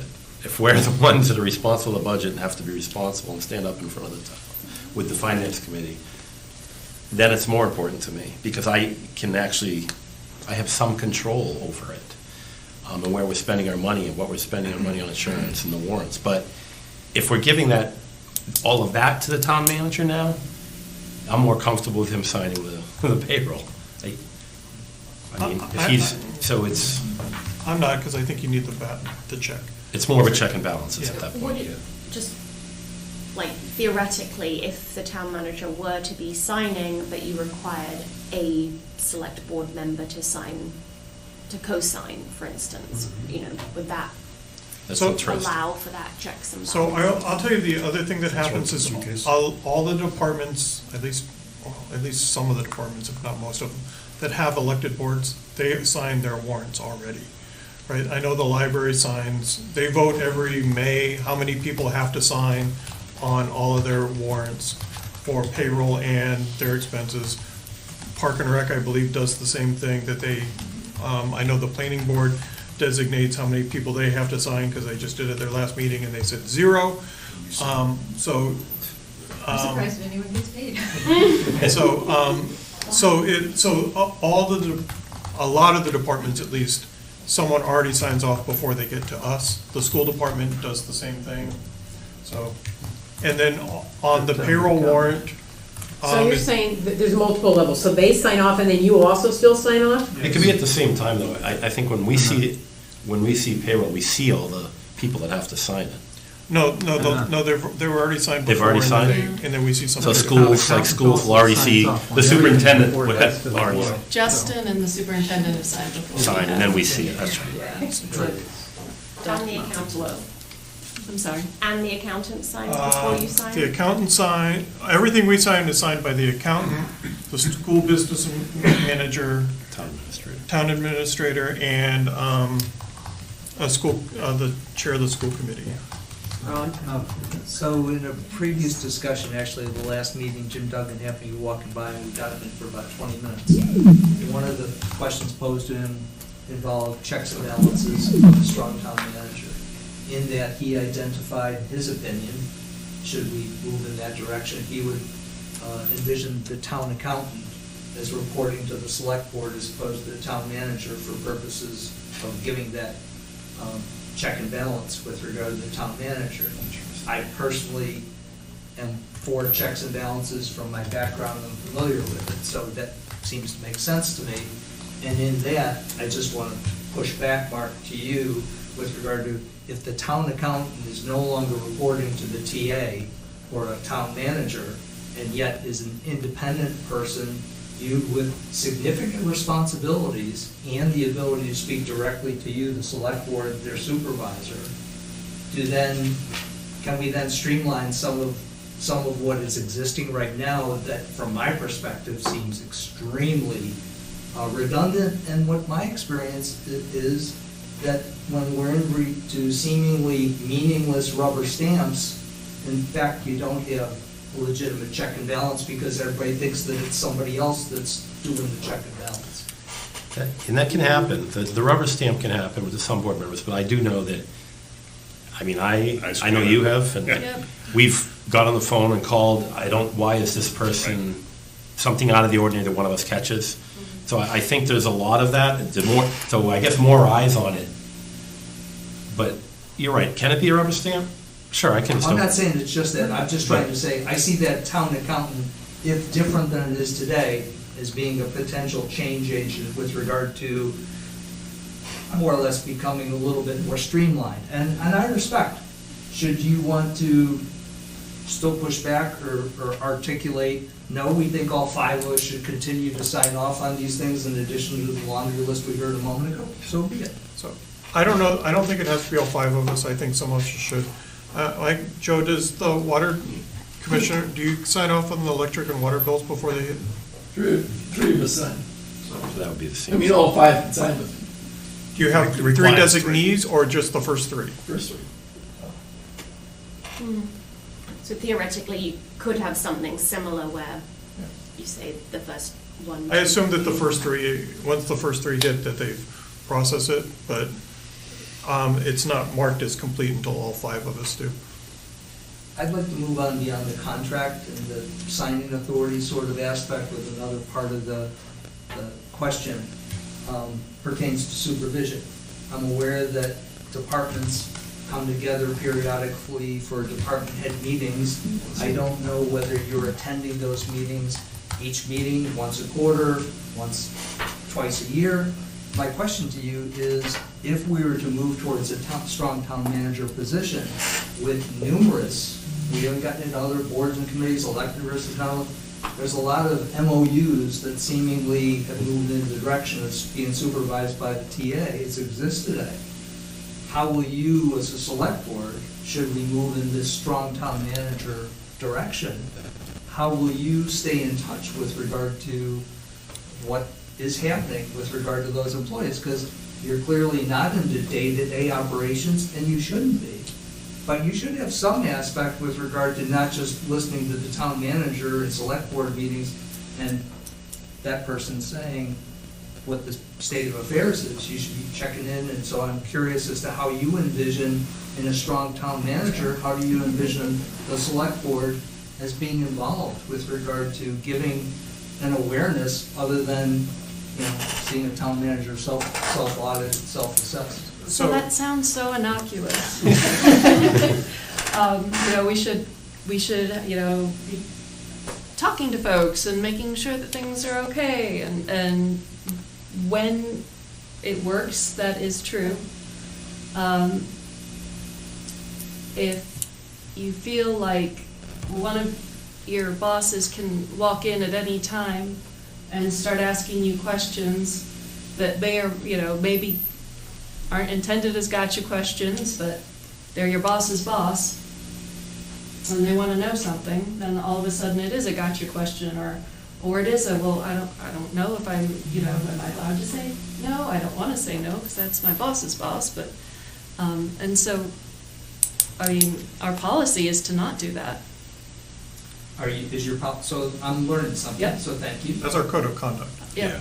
And does your code of conduct provide that you participate in department head meetings? Do you currently attend, or do you not attend them? I think we're always invited. We ask, I don't know if we're invited, but we ask to be invited about every 6 months to go to a department head meeting. We've had, so, and the department heads know that we're coming to the meeting in advance. That's responsive to what Karen was just saying, because otherwise, I think I'm seeing your participation with regard to the review of the budget on an annual basis, but I would argue that my sense from what I'm observing is that's strongly dominated by the position that Ryan just vacated, or the position that Jim has, or even the position that Steve has representing finance. And it seems to me that there's potential change possibly coming there, or appropriate to be considered for change.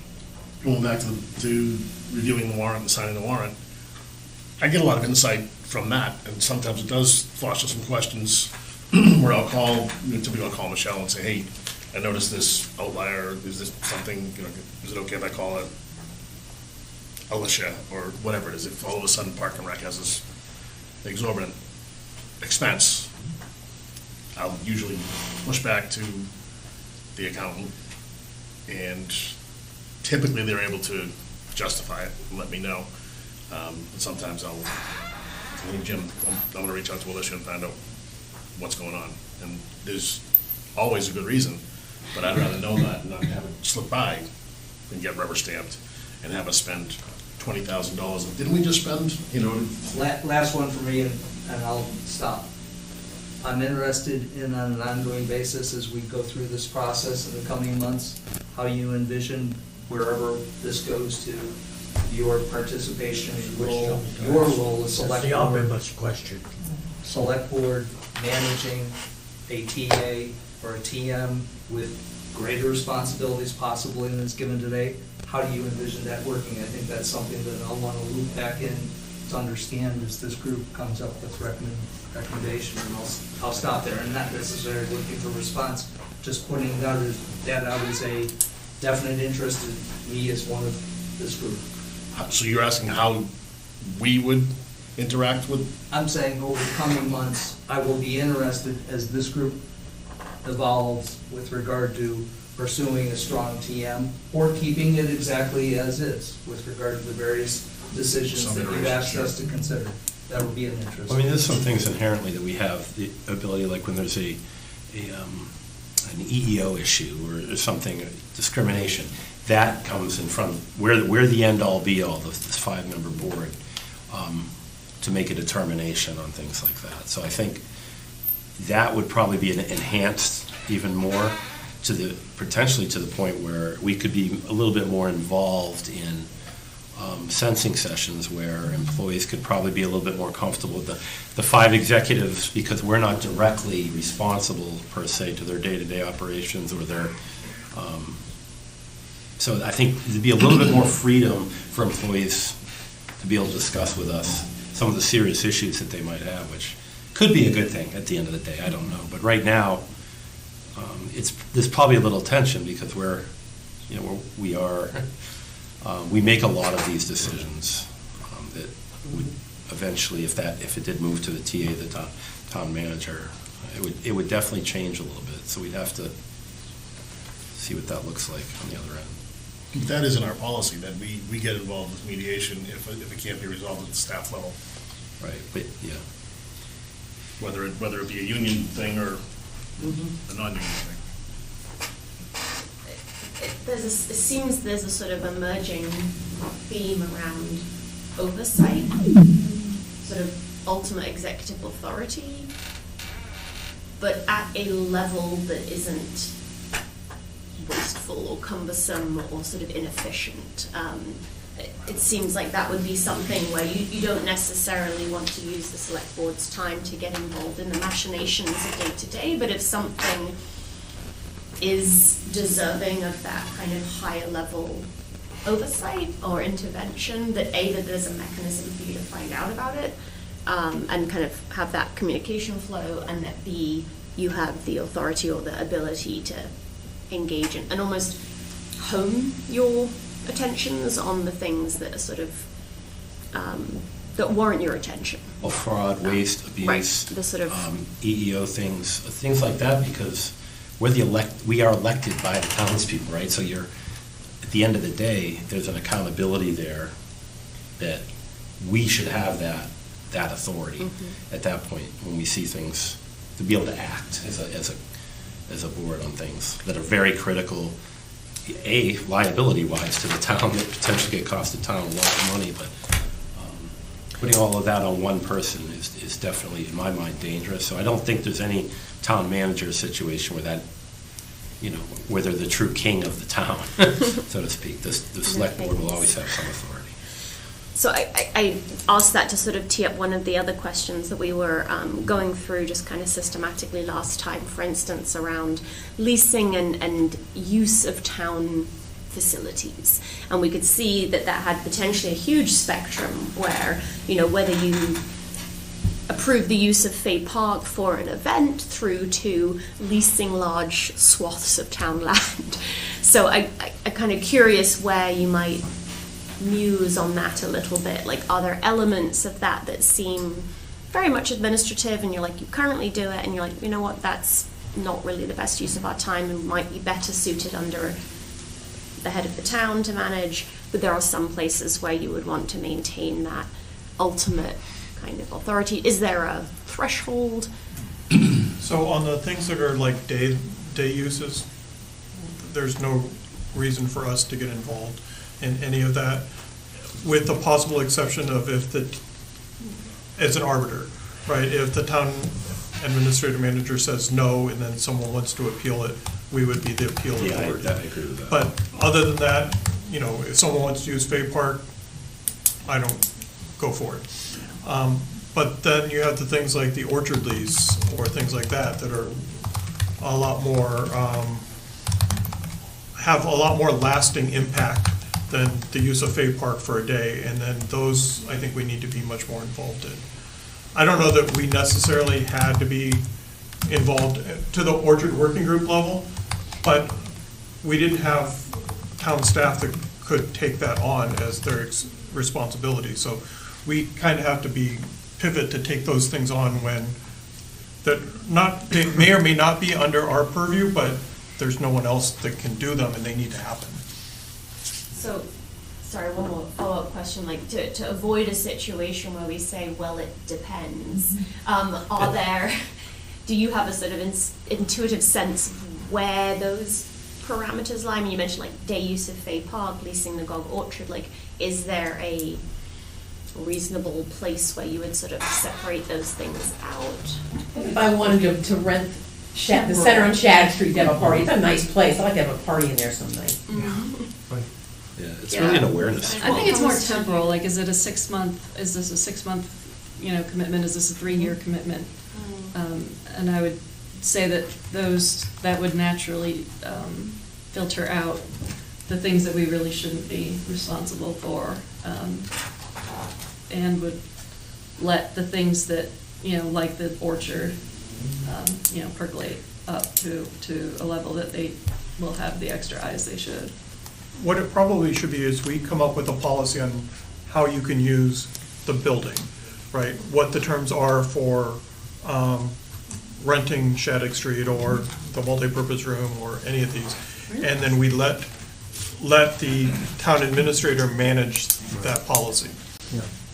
Yeah, if we get into a situation where it's an awareness thing for us. I mean, if something's going on where we need resources, where there's going to be police, where there's going to be whatever town resources there, it's critical that the board knows of that, because. Yeah, what is the impact of that if something goes wrong? What's the plan? We need to be part of that discussion, I believe. Well, that could be a day thing at Fay Park. It can be. Police, so that's more of awareness. They use thing anymore. Yeah, it's real. Hey, select board, this is going on at Fay Park. I'm going to approve it.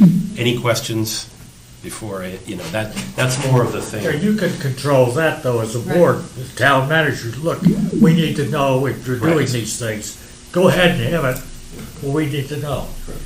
A lot of this nitty-gritty stuff we put into bylaw rather than all in a charter. Right. I will say on a lot of these things, outside of what the select board is, there just needs to be a more uniform policy on these things, like the use of the police station versus the fire station versus the school versus the library. It's all over the map, right? Who gets charged, whether you need insurance, those just need to be standardized. That was my question, is there a centralized place where someone can go if they don't know anyone in town? Can they go to this person, that person? We all know that Park and Rec is doing this, Park and Rec has the beach, and who has the ball field. Somewhere along the line, it should be centralized, I would think that. You would think. It was that way when I was the board too, it was all over the place. I'm just wondering, could it be in the future, could be centralized, and it might be something just for a bylaw, not for the. It's not gonna be a charter thing. So you're for, what I think I'm hearing is for the one-day sort of thing, just to clarify, because Bay Park, the beach, Park and Rec, Mother May I.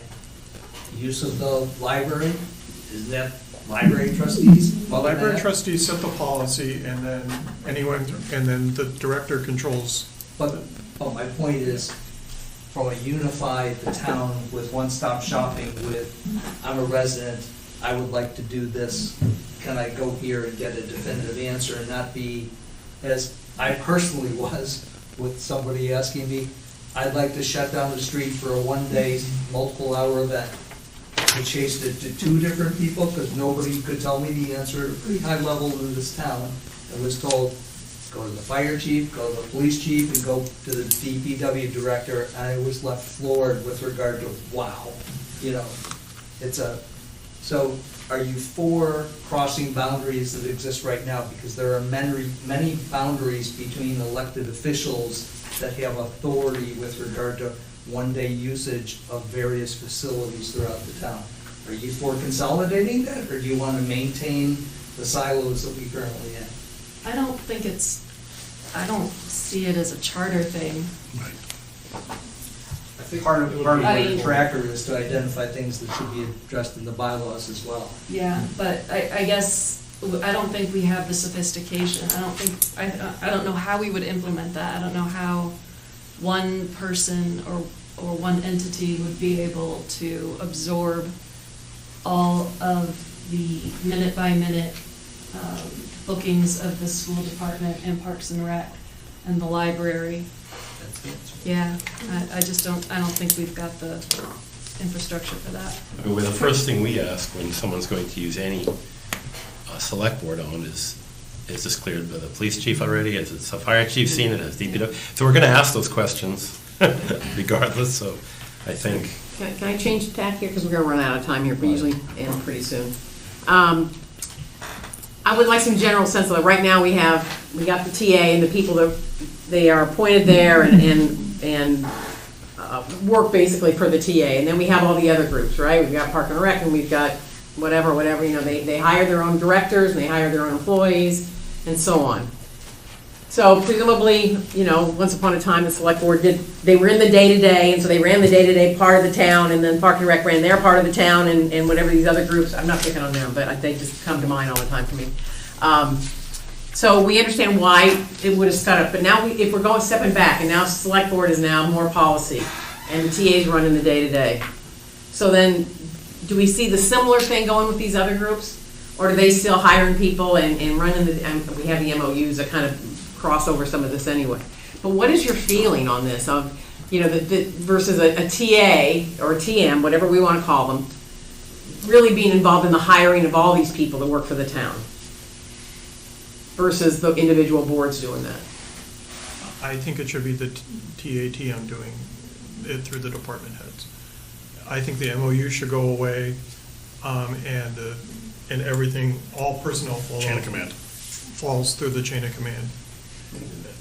And the relationship for the department head to the board should be very similar to the relationship for the town manager to the select board, right? He's our hire, you know, our relationship on how, or maybe the police chiefs if the TA's hiring those, right? Where we have the advise and consent type role, right, but not necessarily the oversight. Yeah, it should be the hiring authority under the recommendation of maybe a board or a committee or a department head or whatever this is. But I believe he or she should be the hiring authority on all personnel. Or designate. Because depending upon the town manager, they may feel as though they have somebody that's skilled in this area. But it would still be, organizationally, it would still be that way. We don't have these stovepipes out there going their own way. Please get rid of those. So that would be a pretty significant change. You're recognizing, because you know, that's significant change. Yeah, and there may be some authorities that we can't change. I'm not sure, right? But there's some by law, but it's aside from those very few by law, as identified in government structure review, most are not exempted by law. Most are permitted, and that's why I'm just clarifying you're for that type of change. And in that situation, if there's a discrepancy or an issue, once again, an appeal can come to the select board and we can look at it as a board. But I just think you'd still have those other boards out there too. I mean, so far. Potentially, yeah. I mean, the committees. I just think for consistency purposes, you know, if you have the town manager making these decisions on hiring, you know what, a lot of this stuff goes away. Well, how are they doing it? Why'd they do this? Why'd they get this? Why? You finally have a central point where we can actually hold someone accountable directly. Right. That's why we're leaning towards the strong town manager. It is a pretty significant change. Yes. We do have a number of boards that have immediate oversight over or hiring authority and performance reviews of employees. I think it would be something that would have to be socialized.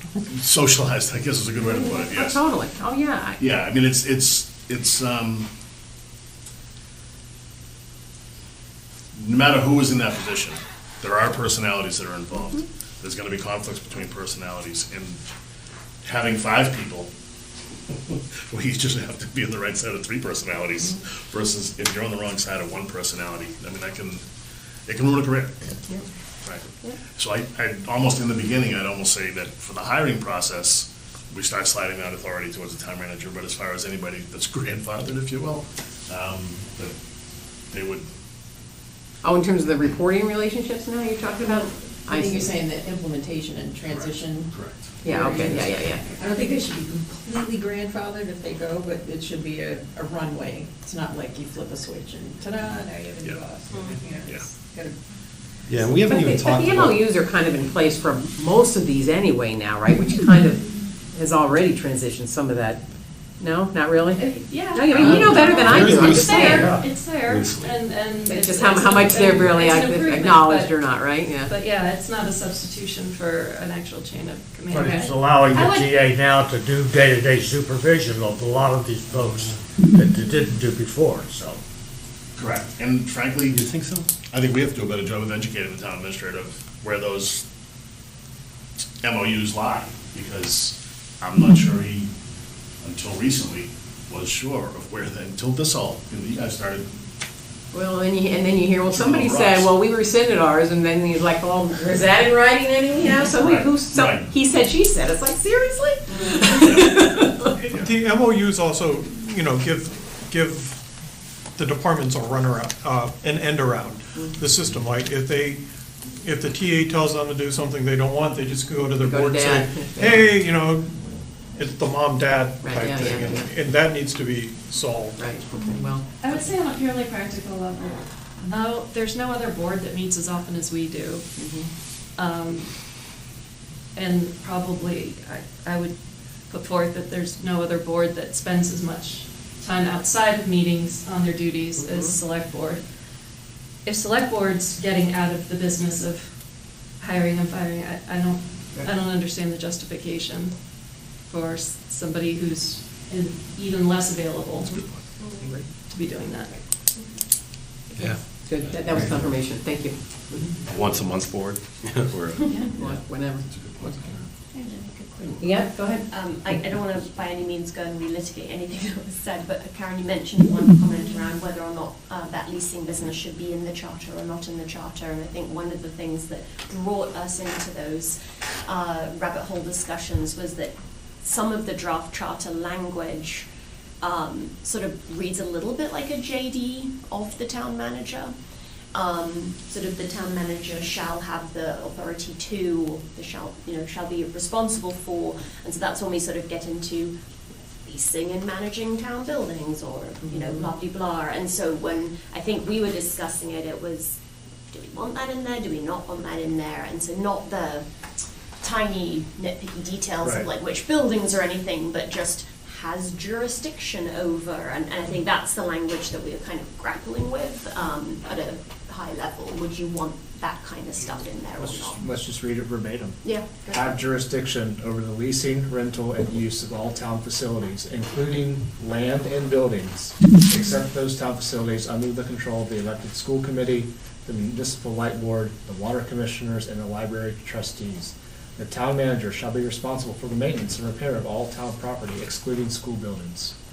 So the current exceptions make sense to me, organizationally, and then I would say, in order, if, going along with where you guys are going with getting us out of the nitpicky business, I would say that any lease that's over a year would require, a select board vote. But Some maybe less extra than that. checks. Yes, something else in there, So- some qualifications. I was gonna say, if the authority lies with that position, but that person again, or designee, let's just use Liz as an example, if he trusts that Liz is, she knows her facility better, or maybe he involves Eric, because they know what they want done before you close up, make sure you do this, this, and this, so, he might empower somebody to do that. Right. So, someone that's gonna be a little bit more, feet in the ground. The buck's gonna stop with him. as far Correct, as our correct, accountability. Yeah. correct. We're gonna hold the town manager accountable. If the authority rests with him, you can give it to whoever you want, but at the end of the day, So is there other information you want to give us that you want to make sure, are you talking about this, or we're concerned about this, or the things you want to make sure that we're talking about? I think just listening to you guys, you're gonna, I'm picturing a year from now, or you're gonna have recommendations, a whole bunch of recommendations. Change, not change this, change this. We're going to have basically a draft charter is what we'll end Yeah. up with. And then we're going to have to really get into the details of Can we swallow all of this at once, or are we going to break it into pieces over time? Are we going to just say, no, we're not going to do this? And we have a lot, and are we going to have to call in people too, that it's really going to affect, perhaps that you didn't have the time to, or, I don't know. It's going to be interesting on the other end of this. So as you guys, I'm looking at all the work you're doing, what you're coming up with. These are some really big decisions we're going to be making on the other I end. don't want to sneak up on anybody. No, We want And I to think put it that, out there. Yeah, that's what our whole thing is. This is totally open. We're not trying. There's not like this agenda and how do we get this done. It's not like that. And so if somebody has an objection or something now, come and tell us. We don't want to at the end say, "Ruh-roh, I wish I'd known that." So this is the whole thing. it's But gonna but happen. still, it's going to happen. Somebody's like, "Nobody told me." That never happened. Right. I think my fear has been all along, right from the start of this, was my fear of a town manager with too much control. It's just, I don't know why, I guess. Well, we do know why. Read the news. Well, even a mayor, but a mayor doesn't have all control. I mean, Right. there's responsibility there, And- but And ultimately, they'd say, "Well, the select board can fire me any day." right, you have a city council and you have things. Which you can. I mean, that's part of it, right? That's part of the controls, but that's the other side of that discussion, because I know what Jim will say, because I've said that to Jim many, sure. many times, especially given what's going on in Washington. We all know what And Jim's it's gonna say. it's like, okay, but the select board can fire me anytime. Jim came in here day one as a town manager No, in his head. Oh, I know. And he's been working towards it Yeah. since then. Yeah. So I'm kind of the pump the brakes mentality a little bit with Jim. Just because, hey, let's totally kill this role in a good way. Like, let's knock this one out of the park and be the best town administrator we can be with the responsibilities you have now to give us, the confidence that we should go to a town manager because this is what we could have. So, and this is not a slight on Jim in any way, shape, or form. Yeah. I'm grateful that he's here, and I think he's doing a good job. But I do think But if you were in his spot, you'd feel the same way, because it's like, you want me to do this stuff, and I don't really have all the Well, it authority to do sounds what I like want the to do. next phase of the project is implementation of the recommendations. Whatever you choose to accept or not is. Get it in front of the how town is meeting. that gonna work? I mean, Because that's- that's like a whole other process unto itself. It really Just is, because yeah. you have it, when do you flip the switch and how, and what And we comes have- before the next thing, and that whole phase of it. And the whole idea that we can, the four of us can decide we're gonna fire the town administrator because we didn't like what he did, yes, we can. But it's an outrageously complicated and expensive Costly. process. And it's not something you undertake lightly. So None of the us wants to idea do that it you again. can do it, yes, we Been there, done could. that, But Good times, yeah. huh? Get really good at it. Or worse. Pull Tim out of retirement. So one of the things we also discussed was, we have we're saying that potential draft charter language, but that would only really include the things that we've discussed that would fall within even the realm of charter possibility. And then within a sort of complementary report, you have maybe stuff we've discussed and have recommendations perhaps about that are almost by, like these are things we've come across. We also have noted where there are some things we might need to actually document the decision-making process, like why we arrived at that conclusion, not just the conclusion itself, but the pros, the cons, etc. And I'd be keen to hear, maybe not now, but maybe once you've taken a look at later down the line, of will that be sufficient, and where do you think maybe we do need more of that documentation, less of it, if there are other elements that you would want to see produced from the work product.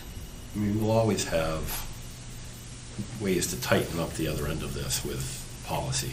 That's what the select board business is. So anything that falls short or instantly we find lessons learned that something becomes a little bit more gray than we wanted it to be, we have that at our disposal to work on the policy side of it to shore things up. So,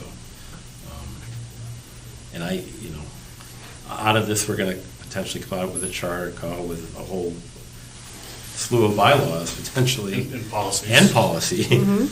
So, this is, And so, I mean, at one point in time, possibly, That's the result. Yeah, I know.